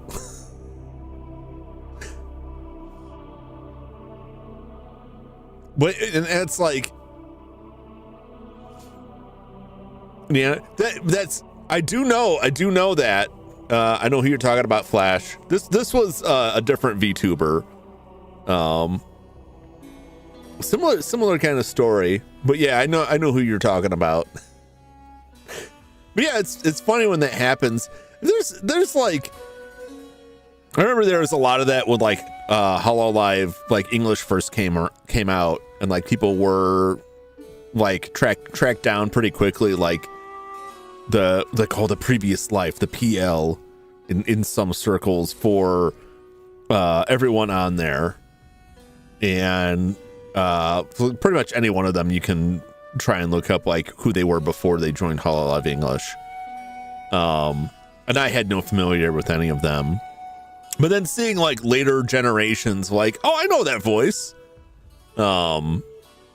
Specifically like the twins, the twin VTubers. Like I watched them when they were like their previous get up when they were like the sisters from some Japanese visual novel about touring Japan. They were pretty entertaining then. And then it was weird, like, because it's kind of like the big thing when people seem like they're having like a moderate amount of success, and then they're like, I'm ceasing my activities as so and so. There's all the speculation is they must have gotten in somewhere. But in VTubing and like the corporate sphere, there's been a lot of companies that sprang up and then weren't actually that successful and ran into problems and either shut down or had a bunch of people leave the organization and then shut down. So like if you follow enough people, like sooner or later you start running into that where like they've left and then they come back. Gargura. Yeah, I like how long English corporate VTubing. Oh yeah, know about this J Money? Yeah, that's like that's a lot of it. I mean, I follow a lot like the indie scene, but a lot of the people that I watch that are indies used to be part of companies that have like folded up.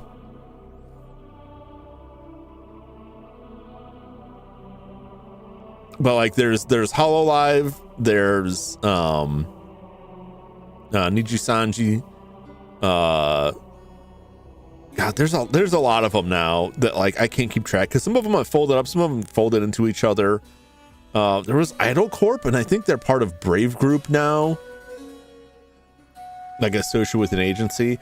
Oh yeah, it's a whole thing. So the advantages, if I can get on a little tangent here. The advantage and the reason for joining a corporate outfit is that you have a larger company that can ideally provide you with resources. Basically, like ideally they would have like a studio or the funding to get like a full 3D capture. They might do live shows, better positioning for negotiating like merchandising, like getting merchandising produced and shipped out. If the organization already has a following, you can tap into that to get kind of a boost when you start out. So you get more exposure that way. You don't have to try and play the algorithm game as much. You can, kind of, I don't want to say ride on the coattails, but you can use like that existing sort of attention infrastructure of the company to get in front of more people. The downsides are now you're splitting like any of the money that you bring in is being, a chunk is taken off the top by the company. The companies have like rules and restrictions in some cases. Like I know HoloLive, that was a big thing for some people that you don't design your own like VTuber identity. Like they have something made and they fit you into it. MCN specialized in VTubers. Yeah. God, you remember those? Like Machinima was one of the big ones, and like everyone wanted to be part of that, and then that fell apart. And a lot of VTuber organizations fall apart for the same thing. Like the money was there a lot during the lockdowns. Like just like a lot of industries, like the game industry, like spending was way up. Money was there for it, and it seemed like a big thing.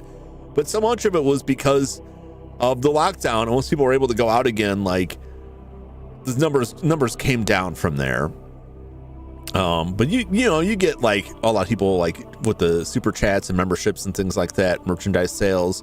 Companies like HoloLive focus a lot on live concerts, and like deals with other companies. They're like promos with other companies.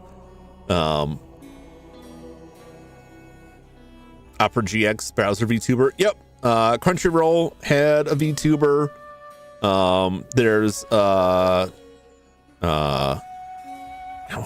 is the company? It's not Obake Pam, I don't think. And there's another VTuber that's like listed as like the CEO of one of the I was gonna say Hobby Link Japan, but it's not that. Like those stores you could buy like games from Asia.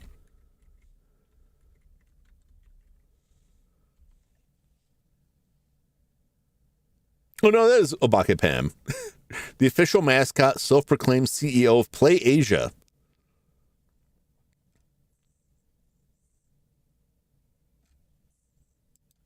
Of course, like Sakana from Phase Connect shows up as the fish from time to time, but it's not really a whole thing.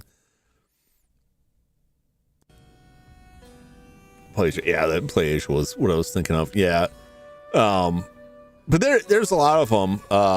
There's been a lot of companies that like sprang up, struggled, folded. I watched a couple of VTubers that used to be part of, what was it, Cyber Live? That's a pretty old one. They've been gone for a while. And then sometimes like the company shuts down and they're like, the talents keep their models and all of that stuff, because all of that was paid for by the organization in most cases. Machina reminded me of Scene Anders. Yeah, he came back like for a little bit. I think he went back away. Then like Machinima was like a good deal back then for a lot of the same reason that they had, you know, a consistent income stream.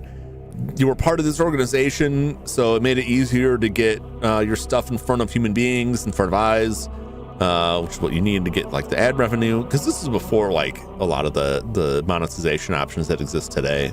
Welcome back, Judd. But then like it turns sour when like people want more of a cut or start making it more of a business. If like the income starts coming down, they start making some pushy choices. I heard a lot of scandalous stuff about some of those MCNs from back in the day, and those kind of went by the wayside. They still exist, they're still around, but like they're not as big of a thing as they used to be. But nowadays, like it's particularly just focused primarily in the VTuber sphere of it. That's a lot of it. That you getting part of an organization gives you a leg up on getting views from people, just getting like notice, and then ideally has the funding to do like high quality 3D or higher quality than you could reasonably do in your own home, doing live shows, things like that. VTuber manager and Scandal for being together. Well, yeah, I try to like not get into that stuff because that's like, it is of interest to me, but like it's kind of nuts. There's a lot of scandalous stuff that happens in that sphere, and a lot of that stems from like the idol culture angle of it, that a lot of the earliest VTubers were like a virtual idol kind of setup. And then if you're familiar with like Japanese idol culture, that's kind of the same thing, like contractually obligated to not be in a relationship because they must forever appear available to the fans. And then it is a huge scandal if it comes out that they are in a relationship. And you'll find like especially in like the corporate sphere, which is predominantly like female VTubers, like there's a lot of that too. Here comes everyone has to promote them regardless if they like each other or not. Drinking or smoking, yeah. Like the drinking thing, like absolutely, like drink, smoke, date, all you want. I mean, I'm free to do as I don't gotta please nobody. I don't respond to any corporate overlords.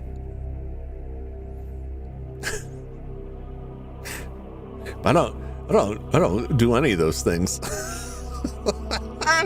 Like one of those things might be nice. One of those things, you know, is sometimes nice. The other thing I wouldn't, but yeah.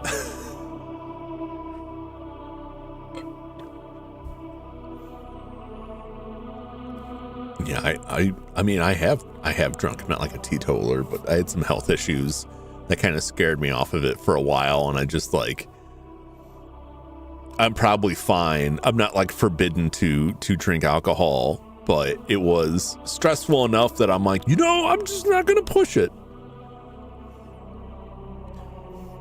But yeah, it's a wild scene, and like fandoms vary on that stuff a lot. There's a lot of different angles to it. It's weird because there's like part of that fandom is like, it's not that you're a fan of this person, like you're a fan of the sport. It's kind of like sports. If you're a fan of a sport, you're a fan of a team, you follow the inner business workings of the organization, you follow certain players that get traded team to team. Remember how upset people are at, what was it, LeBron James, like leaving Ohio? Fan of VTuber fandom, like particularly like the larger corporate VTuber fandom. A family struggle with alcohol dependency makes you kind of wary of drinking outside of holidays. Yeah, I mean it's the kind of thing, like as long as you're aware and you're kind of keeping track on that stuff, and you like, if you can trust yourself to know like when this is becoming a problem. But that it can slip before you know it. But it's similar in vein to that. Okay, I like Hololive English, like the first generation. I watched a lot, and they were really fun when they started out. And I hate to say it, but I think part of it was that because of the lockdowns, and they were the first like English branch of the Japanese company. I feel like the first like year or two, they were just kind of on their own, which meant there was a lot less restriction on what they were doing. And they all seemed to get along fairly well. And then I think like after like a year or two, things were opening up more, and there was like, you know, more management pressure, and I think things started like drifting from then. My little Pony phone not in. Oh, I'm a little confused by the sense there. Yeah. I have expressed that talked about My Little Pony stuff before. Not something that I got into, but you know, there's a wide ranging fandom for that. But then that like I've seen it happen a lot with like there was a VTuber that I followed who was part of a company that left the company, and the company more or less folded up shop after most people left, joined another company with a new identity, and then that company more or less folded up shop, but they kept that identity. But then once they were like not part of that company anymore, they started changing the model and stuff, and you kind of like make it your own thing. It's interesting following that stuff, but it is a rabbit hole to get like sucked into, and like you just can't take it that seriously. They removed apple pie in the new show, but why would they do so? Anyway, we'll get back to the game. But yeah, it is an interesting topic to me. I like talking about it, but I don't like getting too deep into it, because then you start getting into like the weird territory on some of it. Because there's like a dark side to a lot of that too. Ah, that's my great. Ugh, he's an ancestor, a very old one. He was vicar of this parish for 50 years, back in the 18th century. He knew a thing or two about keeping the heathen masses subdued. I can only wish I shared his talent in that department. You can tell by looking at this guy, he really wants to keep the heathen masses subdued. Who's interested in our history. What makes you so different? He says that in the tone of someone who wants to cut my brain open to find out why I'm different from the other people he's killed. With his sinister evil eyes.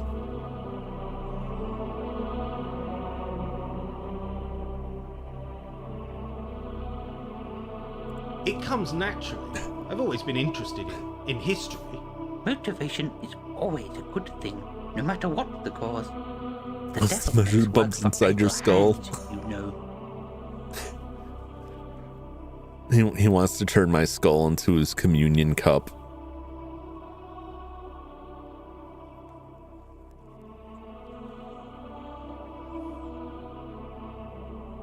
How long have you been vicar of this church? This statue. I said, do you play the violin? Do you play the violin? No, not for an awfully long time. There just are not enough hours in the day. From sacrament with my Lord, entrails. in all his generosity, provides ample time for contemplation. Use my guts but to my foretell the violin will have to future. wait. I bet this old church has secrets. Oh dear, Secrets. you young people are so adventurous these days. Always looking for darkness in forgotten corners, mystery in your own shadow. But I dare say this building has seen some horror, mystery, and intrigue. They say the building is built upon an Anglo-Saxon sanctuary of reflection, whatever that be. If you are interested in such things, which you obviously are, you should speak with old Russet. You can find him in the churchyard. Russet, like a potato. I like how he started that off with like, is just this place have secrets? Like, oh, you young folk are always imagining weird things, but yeah, a lot of secrets here. How long have you been vicar of this church? A very short time. I moved back to this area 30 years ago. I'm still new to the parish. 30 years? I'm 30 years old. Why do people still see you as an outsider? There are families around Northfield with ancestry dating back to the Doomsday Book. I am a very new arrival, you see. It's terrifying. Can I ask some other questions? Why does the music get so intense? Can I ask about the churchyard? I'll help you if I can. Do you mind the crows? They seem to own the church. All things bright and beautiful, all creatures great and small. I cannot dislike the crows, dear boy. They are all God's creatures. Do the crows frighten you? Do you not like my pretties? They're harmless. Go get a closer look. Open your eyes wide and see the Lord. I can understand why people are superstitious about them. The old faith in these parts believed that the crows were spies and messengers of the Dark Lords and Earth Gods. Silly, superstitious nonsense. Although, I must admit that they do seem to watch our progress through life with envious eyes. Don't like that. The churchyard is kept very well for such an isolated spot. Oh yes, Mr. Russet keeps the place looking spick and span when he's not hiding from the crows. He hates the feathered fiends. They terrify him, in fact. Is that like the the guy from is that movie They're Back, A Dinosaur Tale? It's about dinosaurs and somehow they end up on like some circus with some guy that like it's like feeds on fear or something like that. Then he just ends up getting eaten by birds. It's kind of a wild scene. Why is the church so isolated? The Black Death, my boy, the Black Death. There was once a thriving community based around the church tower. When the disease struck the village, it came with no warning. Whole generations were lost overnight. Terrible, terrible tragedy. No evidence of the old village remains, as many of the buildings are now hidden by the encroaching woodland beyond the church wall. Can I ask some other questions?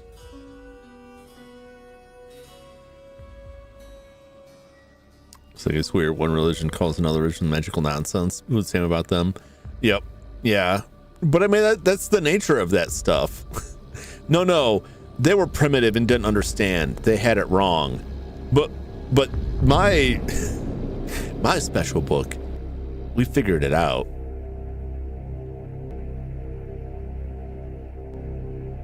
I'll have a look around, if you don't mind. Feel free to wander God's house. Faith is the true faith. Yeah, and then their faith is like, I don't want to trash talk like, religious folk.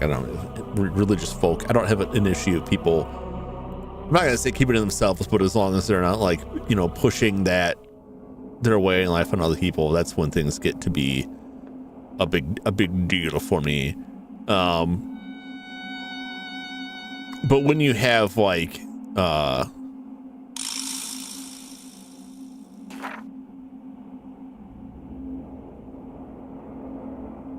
have to take that to town. Yeah, you have like a religion, there's multiple different denominations that like definitely don't get along or don't agree on. That's not right. You know, the the rules or anything like that. Like I'm this religion, but not that type. It's like that's when stuff gets weird to me. I want to take a look, if I can, at that statue again. I'm taking photographs back here. I don't think that I can. That's not right. That's not right. That's not right. Oh, I just saw some like, yeah, the orbs here. So somewhere he has his hands. What on earth is that? This could be orb activity. They did a pretty good job. If this is either just a photograph of the camera or like a really nice 3D model of the camera, and given that they did a good job of like having the video like fit the screen there. I mean, it's such a small thing when you consider like everything that goes into building like a, you know, graphical video game environment, but like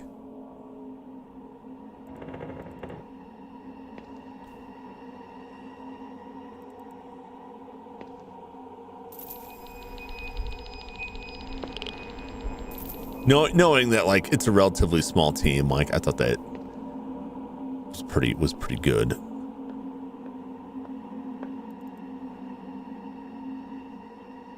I'll get out of here now.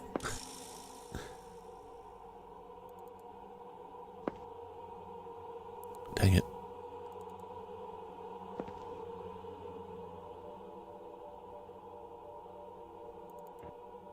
There we go.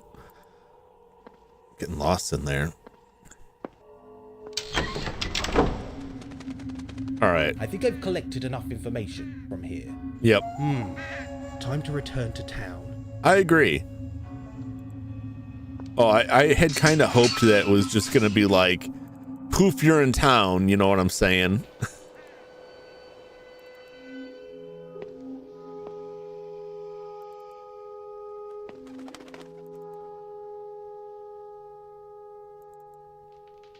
It's good to let you know. Yeah, that I do appreciate that. That very clearly like, okay, you can leave now.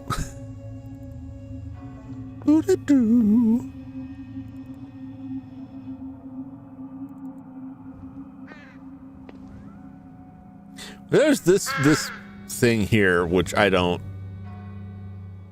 know if it's a graphic glitch or what. Why it would be there. Something strange is afoot. I think I've collected enough information from here. Time to return to town.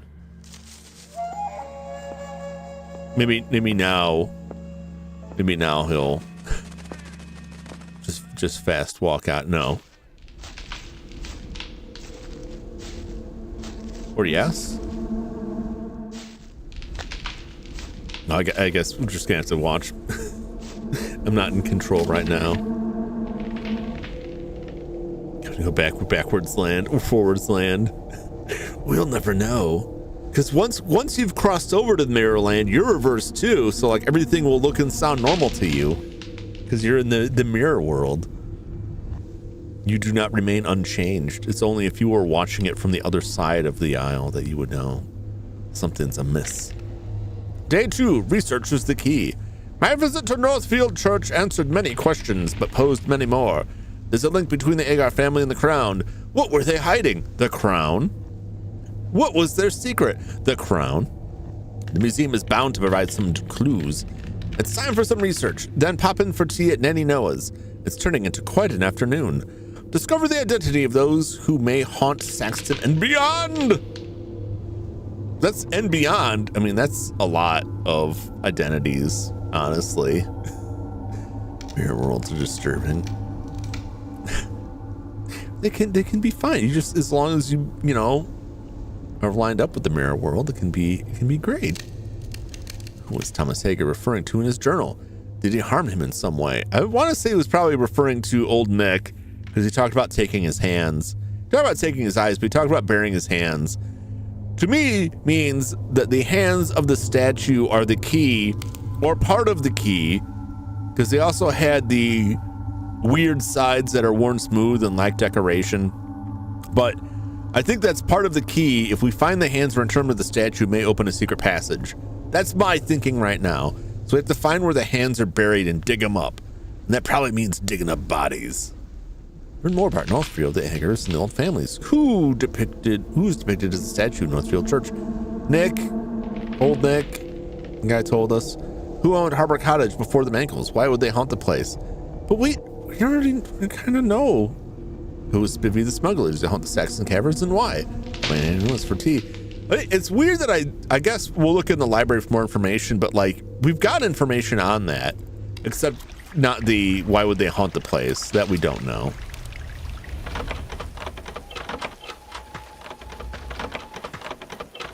They did say to stay off the tracks, and we're just on the tracks. I don't have a choice. Like, a game doesn't let me choose to stay off the tracks.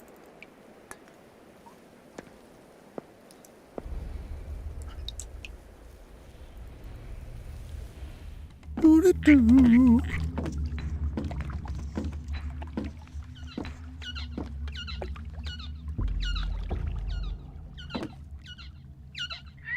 This game needs like a fast travel. There is.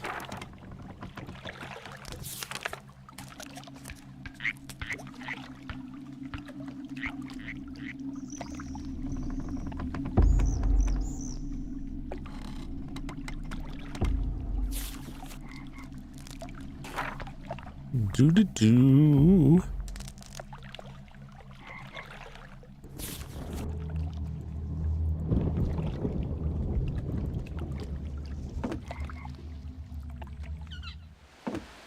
Nope.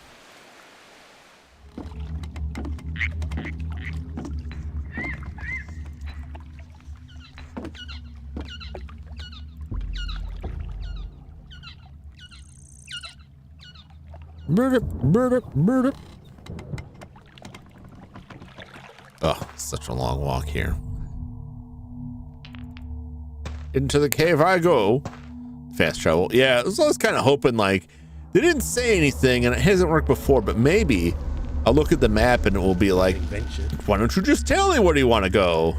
Just warp me over there. I don't know why it forcibly walked me out of like a big chunk of the area I was just in, but then this is like, no, you can do it manually. I mean, moving it a bit back and forth like on a boat. Oh, you're getting like the motion sickness.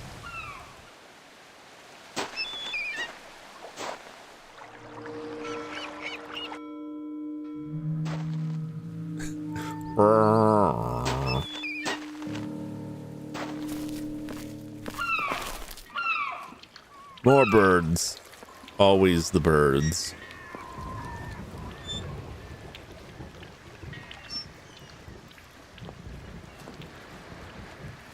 All right, I gotta go to the museum.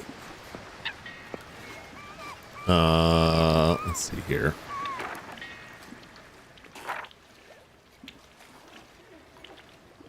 Way. Yep. I'm gonna take the right path. That'll take us to the museum.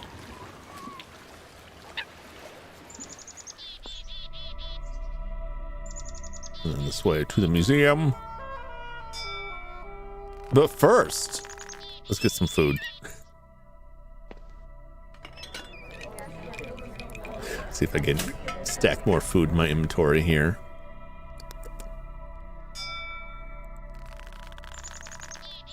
A slice of greasy pizza. More greasy pizza.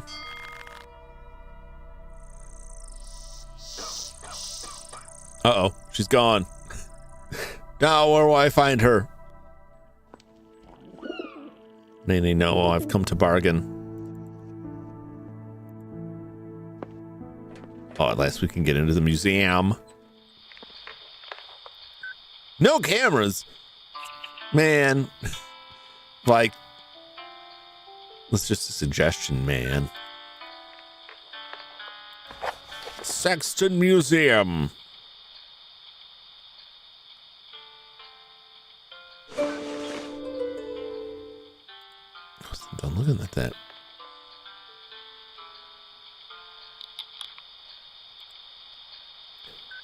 Let's take a look. What do we got here? What do we got?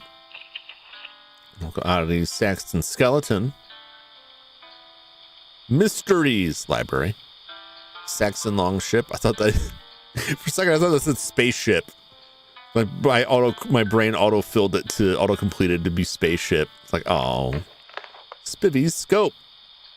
Saxon treasure. Tree of Crows. Anglo-Saxon kings. Tudor Saxton lost treasure. The lost treasure.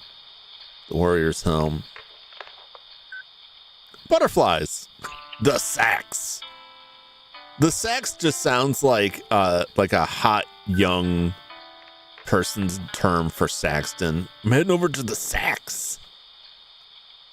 That like a marketing person's idea of that like they put on billboards and it never catches on. It's like a neon pink spray paint looking thing. Elevator. Saxton and art. Film.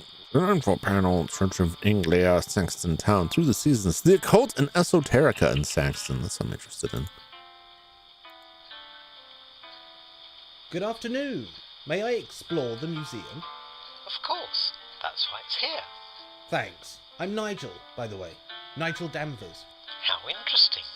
I'm Oogle, Professor Oogle, the curator of this museum. Are you a real person or is this a Johnny Cab situation where you're just a torso? The saxophone. The Saxton saxophone. Burp, burp, burp, burp. Is there an entrance fee? Normally, yes. But the museum is free during public holidays. Is it a public holiday? What holiday? Should I be looking out for anything in particular? Many of our exhibits are unusual or rare. Yeah. What were you looking for in particular? Drugs. What can you tell me about the lost Anglo-Saxon crown?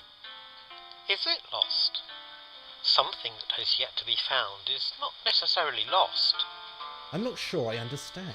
If something has remained hidden through centuries of upheaval and mischief, do you really think you have the right to disturb its slumber? Yeah. Once again, like he's making it real obvious. Like, I'm looking to dig up treasure. And people in town are like, maybe don't do that. Does the name Ager mean anything to you? The Agers lived for many centuries out by Northfield. The family home still stands on Raven Lane. Where can I learn more about them?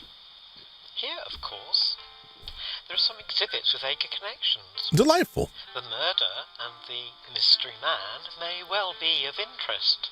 I do like murder and mystery. Could I borrow an exhibit for a séance or similar experiment? What? The answer is no.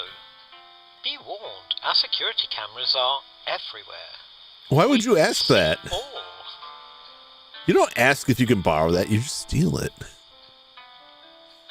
You know how to get rich quick around here?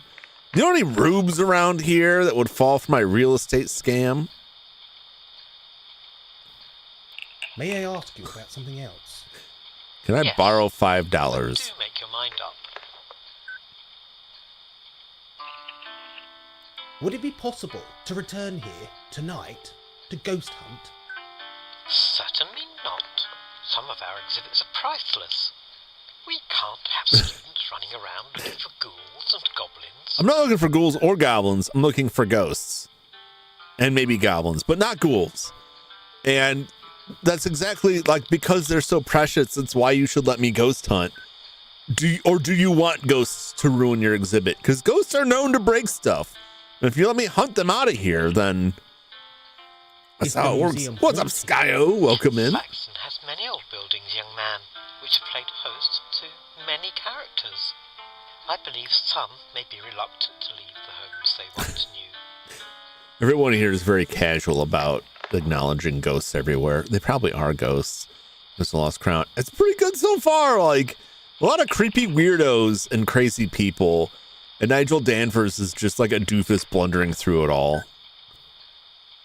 Everyone he talks to, it's like, now be cool, Nigel. Don't tell these people who hate treasure hunters that you're hunting treasure. And this first question will be, do you know where the treasure is? Thank you for your time. It is my job to help.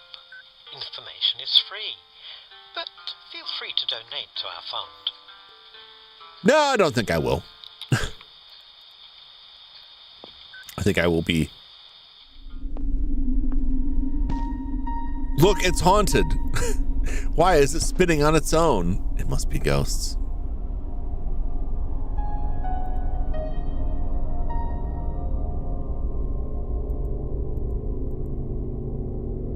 If I take a picture of this, is he gonna come out and yell at me? No photography, filming, or tampering in the museum. He's watching me. That's not right. Okay. That's not right. No photography, filming, or tampering in the museum. All right.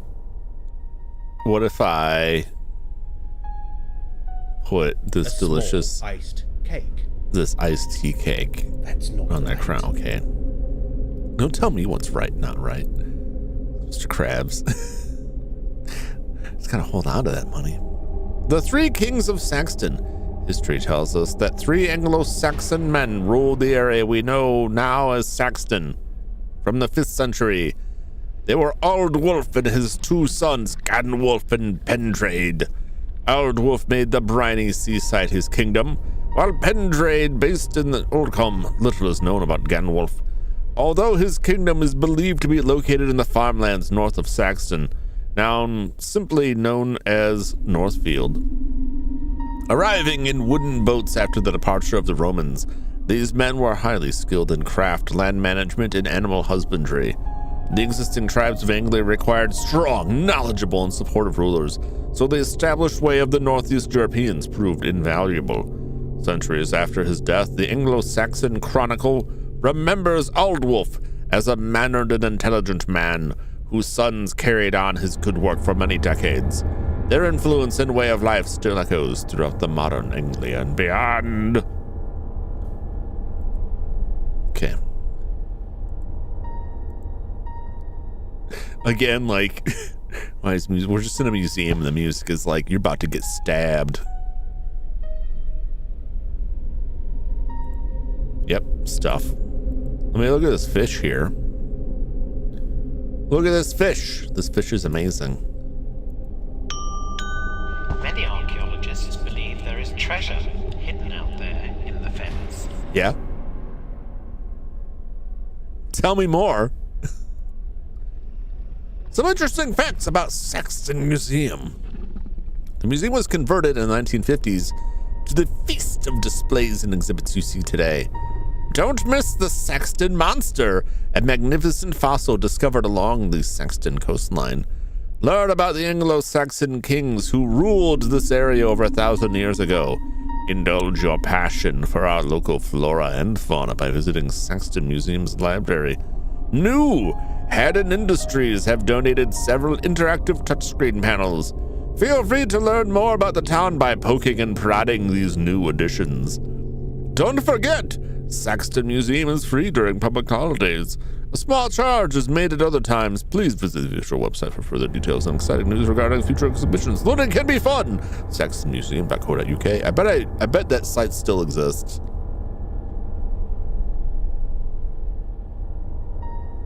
Let's take a look. Saxton Museum.co.uk.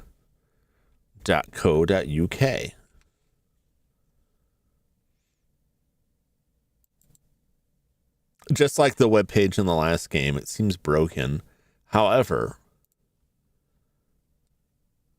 if I inspect this, we have darklingroom.co.uk, Saxton Museum.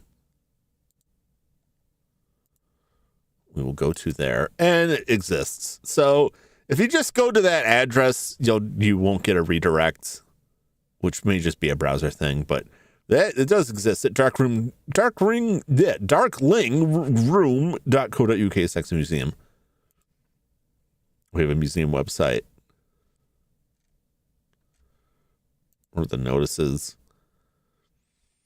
Free kittens wanted, suitable property for use as Seaside's holiday home, 2-bed minimum. Truth is up there. SUFOS, Saxton UFO Society. There's an advertisement for a Zumba class. You guys remember Zumba? Who remembers Zumba? Darkwing Duck. So I kept thinking it's Darkling, but Darkwing works better. I haven't seen Darkwing Duck in forever. I had the Darkwing Duck action figures that were very cool. My favorite was Bushroot, the plant guy. It was very neat. Farmhouse table for sale. There's a bunch of pictures.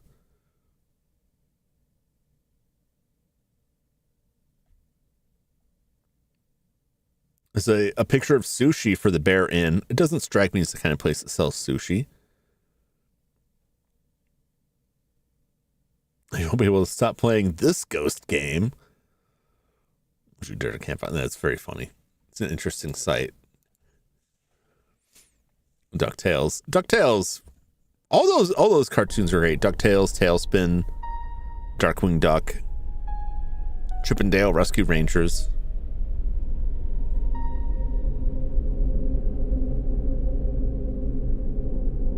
Zumba was like it was a craze for a while, and I don't really know why.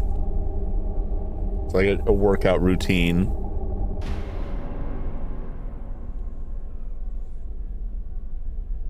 All right, let's move on.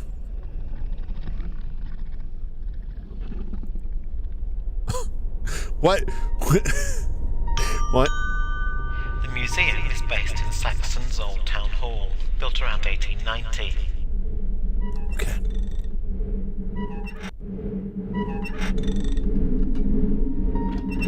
Just gotta reach my fist through this weird spinning fan, and I can get into that back room where surely there's something I want.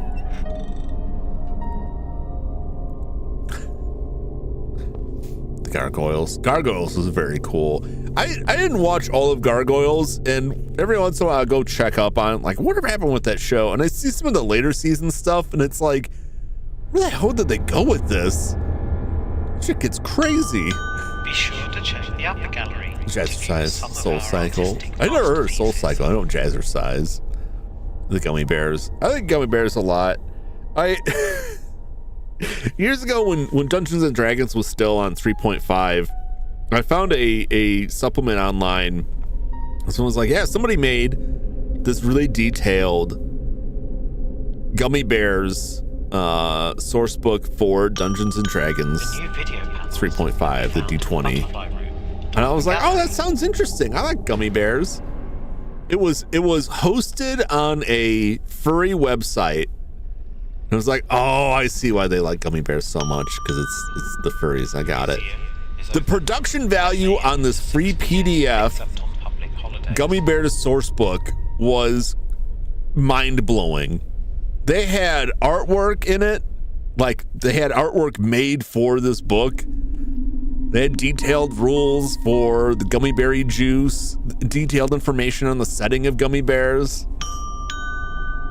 Do browse the library for books about Saxton and beyond. It was shocking to me how much work was put into that. Like, I didn't know this much information on the gummy bears actually existed, but someone was really, really into it. Never got to use it. Nobody was interested in it. Never told them where I got it from. When he's alive. I remember Mummy's Alive. I remember Skeleton Warriors. That was goofy. Invader Zim. What's funny, like Invader Zim was made by a guy whose previous work was a comic book called Johnny the Homicidal Maniac, which is about Johnny, a homicidal maniac. You can see the remnants of the stuff he did in that book in the show, but definitely like more cleaned up, but not all the way. You can marvel at our fine Totally Spies. Totally Spies is just like someone's fetish. There's a lot of stuff going on in that show that's like, I don't know about this. Spectre Gadget would be my favorite out of that bunch.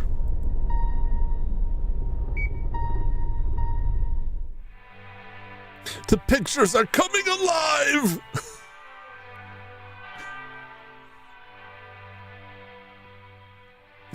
Look at his face. Am I really gonna watch this?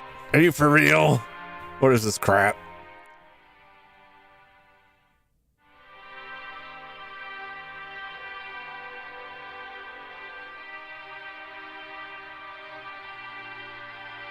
Hey, that's the statue. What are you looking at? Pay attention, Nigel.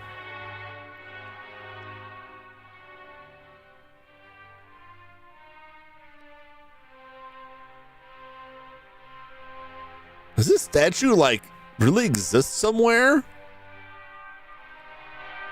Or is all like 3D modeling?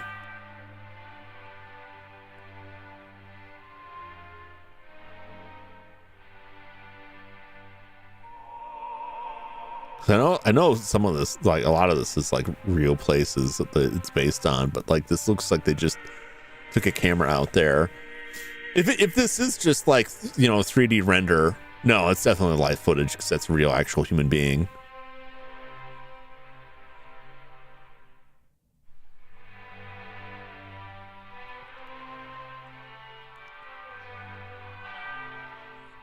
I was gonna say, if this is like 3D footage, like it's impressive because they have like the shakiness of a handheld camera represented well, which is, a lot of that stuff, like you think it's really easy and like it's a little bit tricky. It's a little bit tricky to get it just right.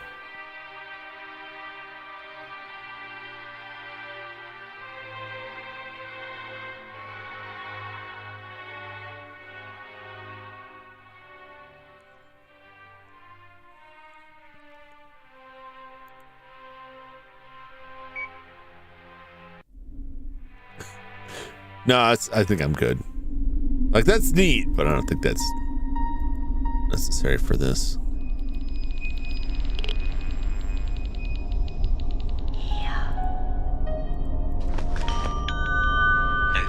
I'll have to break in.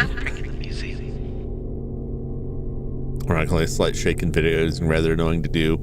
Yeah, one of the biggest problems if you're dealing with existing footage too is that if you need to shake it, right, you're gonna see like black borders around stuff. So then you have to zoom in on the video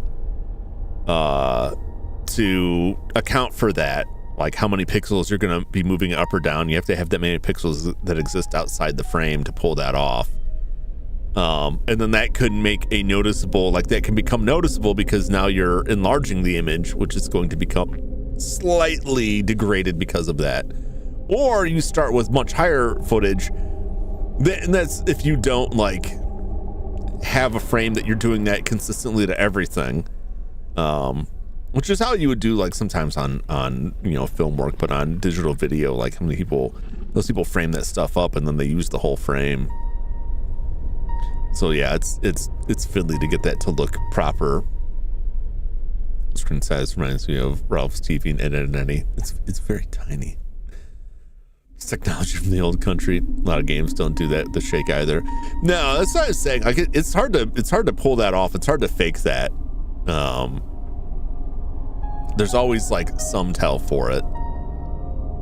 It takes a lot to make something that seems like really random, like actually look effective. What's up, Dum Drum? How's it going? Yeah, I can't. I might be able to get audio from this, maybe.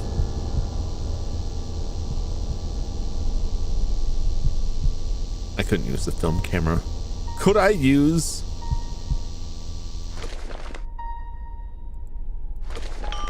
No. No photography, filming, or tampering in the museum. There is something here, but like I can't do anything about it unless I kill that man. I must kill him. The Saxton Warrior. This battle helmet was discovered along the southeast coastline after coastal erosion destroyed a large stretch of the crumbling natural sea defense. The helmet is thought to belong to Ganwulf, son of Aldwulf and brother to Pendrade. Ganwulf is believed to have ruled the area now known as Saxton, although his crown and dynasty are unknown to modern history. Replica.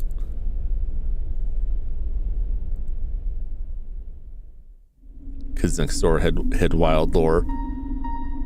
The codename Kids Next Door. For some reason, my mind didn't go to that show. I was thinking of Ed, and Eddie, which the episode that kind of like really heavily implies that it's some sort of afterlife scenario.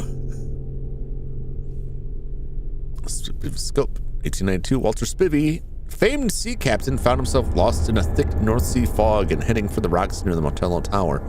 Using his trusty telescope, Spivey was able to spot the church tower at Olcombe, peeping out from over the gray spectral mists. Realizing his ship proximity to the rocks, Spivey was able to avert disaster and swore that his telescope would bring good luck to all that had the fortune to employ its use. Can I get in here?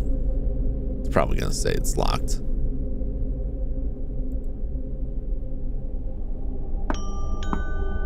There has been a settlement in this harbour since Neolithic times.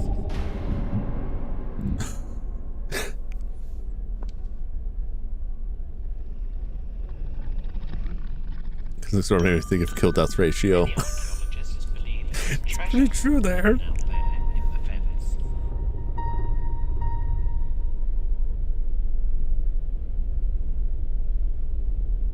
Worst content series of Johnny Bravo. Oh, the worst. Johnny Bravo had its moments. Like, I feel like Johnny Bravo could have just been like one show, because that's all you needed was like the Johnny Bravo voice and his character, which I thought were very amusing. You didn't need more than that.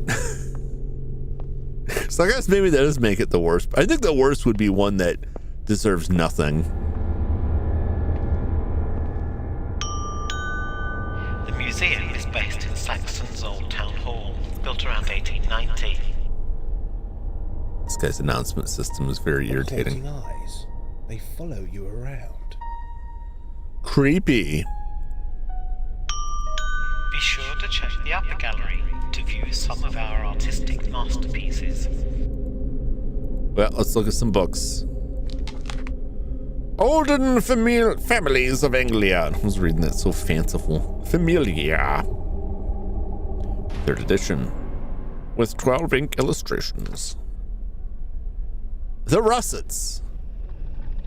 Well, this is the Gravedigger, isn't it?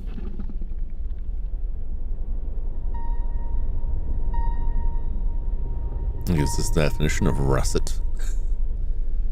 The earliest mention of the russet family tree in Anglia is from the Domesday Book in 1086, covering Saxton.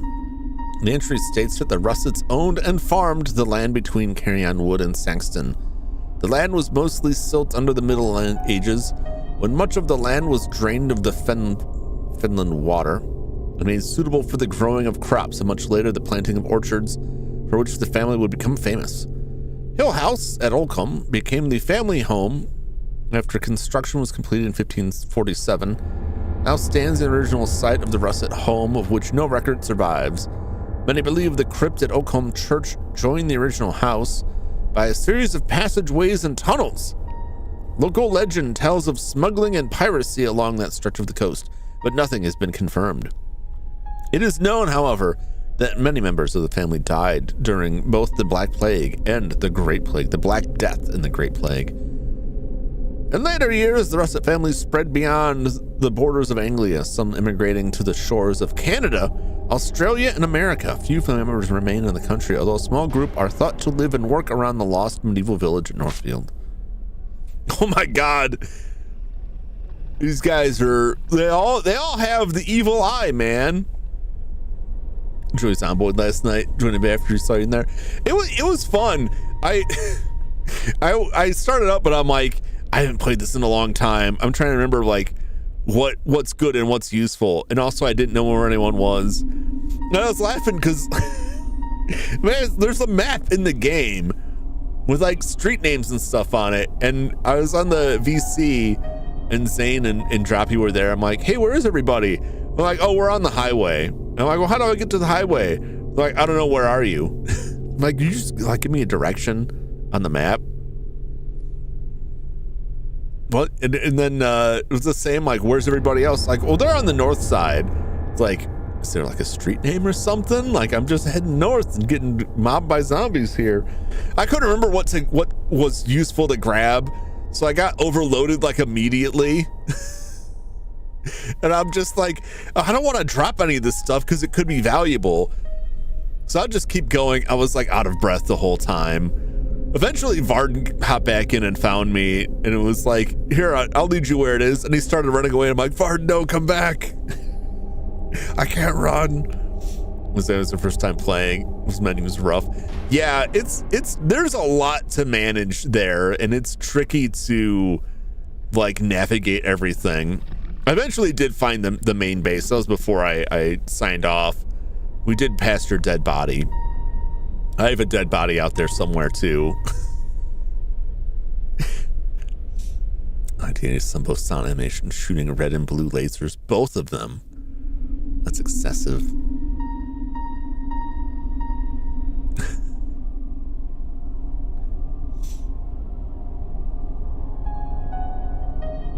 The north side crypts. It's hereditary. They're all just looking for new bodies to inhabit. But yeah, I'd like to get back on there. I had to leave because I had to go take care of the dog. I'm watching my stepdad's dog while he's out of town, and he doesn't like being alone. He spends like a fair amount of time alone as is. But I could hear him out there getting like real antsy about stuff. And I caught him chewing on something he wasn't supposed to be chewing on, which he does when he's alone for too long and he gets angry. He's like, you know what? I'm gonna break this. That'll show you. All right, happening in time after Primo is done with Phasmo. I might pop in. I might have to wait till later when the dog has been put I was gonna say put down for the night, but that seems like I'm knocking the dog out or killing him. He sleeps in a crate still when I got over here, so once I put him to sleep, and he seems like he's doing okay, but that'll be much later. Doggy does doggy wants. Yeah, he's still a pup. He's just over a year old now. He's just over a year old. We haven't had him for quite a year, but that's based on how old they said it was when we got him. He needs training. He's training. My stepdad kept talking about like he has a friend that does dog training and he's gonna help him train the dog. I said, great. And it's been like 2 months and nothing's happened. And it's like, all right. I mean, he behaves okay for me when I'm there with him in person. He doesn't quite get some stuff, but like he's mostly okay. When my stepdad's around, he's jumping on him the whole time. He wants him to play the whole time. He's clawing at him. He's pretty wild. And I'm just telling him, like, you gotta like train this dog because you obviously are irritated by this. You want to put up with it. I feel bad for the dog. I feel bad for everybody involved because it feels like when everybody is in the house, like they just don't want to deal with the dog. They don't know how to deal with his energy, and so they just like lock themselves in other rooms, and then just occasionally go check on the dog. It's like, well, why do you have the dog? You could enjoy your time with the dog if you just trained him a little bit, but I don't know. I feel like, I mean, it's too late now. Like, we got the dog. No one's gonna want to get rid of the dog, but like, more thought should have gone into it. But you know, we as a family, we've just gone through a tragedy, and I think that was just my stepdad's way of trying to get things back to normal. But yeah, don't get a puppy if you don't have puppy energy, because puppies take a lot of energy. Get an older dog. There's plenty of them out there. You can find them at the shelter. Lots of dogs that cats too deserve another chance, that don't have a ton of time left and are, maybe have slowed down a little bit. Maybe won't be, all up in your area so much. That was my suggestion, but what do I know? Talk about the Jaegers with their evil eyes and their kind of tall hats. This man's face looks like a skull. They're armed and dangerous. I know this is like a tie hanging down there, but it kind of looks like lightning bolts are shooting off of his cross. But then they're just shooting into his neck, which is, it's all a weird look. Welcome back, John. Once a large, wealthy, and well-known family, the Jaegers have since vanished from Anglia completely. Partial immigration during the Victorian era saw many leave these shores to benefit from rich opportunity in the colonies. Of those that remained, 4 brothers figure predominantly in the area of Saxton and Northfield, where they owned a house on Ribbon Lane. There seems to be some historical confusion as to which brothers lived in the house, as their correct ages. A Thomas Jaeger is listed on the rood screen at Northfield Church as being rector of that parish in 1799. This seems utterly impossible given that the very same Thomas Jaeger appears in the family portrait of 1899. Either the brothers had a peculiar sense of humor or Thomas Jaeger lived to be 100 or more. That's my thinking, that there's some sort of ageless vampirism going on there. In fact, the guy in the painting looked a lot like, with his eyes, he looked a lot like the current vicar. Even though he says he just moved to town, I don't buy it. It's a cover. It's one of those things like you're an immortal and you have to like reestablish your identity every so often so people don't catch on to the fact that you're immortal. That's why I think that's going on there. I think he is Jaeger. Or he's just related to him. That's another possibility. Just because he's got the same creepy eyes. Of the brothers, it is Frederick Jaeger who is best known due to his work modernizing the town of Saxton, which included the construction of the net store and rebuilding of Harbor Wall, no mean feat, in 1847. Nathaniel Jaeger is known for very little, although his life and attitude would suggest he craved fame, fortune, and power. It is rumored that a great ornate stone tomb containing his remains lays hidden beneath the huge pipe organ at Oakham Church. The organ itself, a monstrous machine powered by steam, was designed and built by Nathaniel himself. It is also thought that construction of the organ drove the remaining family members into utter poverty. Those organs are very, very pricey. William Jaeger, last of the Anglian family line, died alone, unloved, and poor at the family home in Northfield, babbling about a great secret that he must share. Of its validity and importance to Saxton, Jaeger was most insistent. Sadly, William died during the night of a terrible fever before he was ever able to share his burden. Academics have theorized that William and his brothers were connected to the legend of the last Anglo-Saxon crown, but has never been substantiated. The Gurneys. Like the vampire meme, using ancient stuff. Yeah, you gotta keep up with the times, otherwise people will catch on. Even if they don't realize you're a vampire, they'll think something's odd, which will eventually lead them to discover that you're a vampire. If you're an immortal, like, your life can get very difficult even if people don't know you're an immortal. They just think you're suspicious, and then you end up in jail, and like, yeah, who knows what's gonna happen then. The Gurney family were once well known throughout Anglia. They arrived, as many did, after the Norman invasion of 1066. I have to go quickly here. Taking land in Anglia, Cornwall, and Kent, the Gurney families soon became generous landowners and kind to those who tended their lands. The Gurney fields were abundant with crops, fruit, and livestock, meaning the family prospered throughout their existence. Many weddings and well-thought partnerships saw the family increase both wealth and good health until the outbreak of plague in the 15th century. The Gurneys of Anglia were struck the meanest of blows when virtually all the family perished in just one fortnight. Gradually, by the late 17th century, the family had increased to a healthy state and would enjoy their previous prosperity for many decades to come. The most famous gurney in Anglia would have to be Nicholas, born 1756, died 1799. A collector of art, Nicholas was well known throughout the fashionable gallery district of Melnovia, London, where he often threw great parties and concerts in aid of charity and artistic endeavor.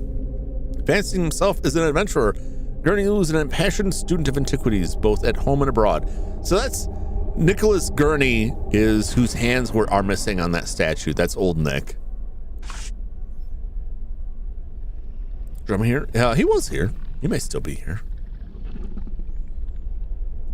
In his last years, Gurney, yeah, that's him. That's the statue. Gurney embarked on his most audacious venture to locate and exhibit the last Anglo-Saxon crown of Anglia, a legendary relic thought to be hidden in the landscape of Saxton. Sadly, Gurney never found his treasure. His mutilated body was discovered near the family home at Northfield. His body rests in the church at Northfield, under the rather grand effigy designed by Gurney himself.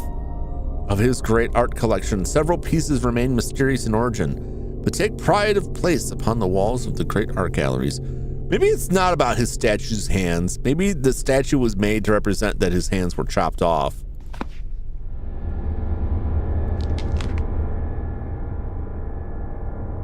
Hey, it's those symbols again.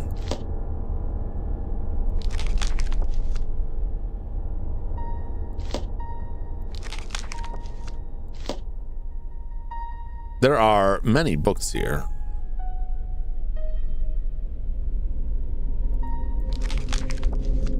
The Lost World of Doggerland. It's pretty crazy. All right.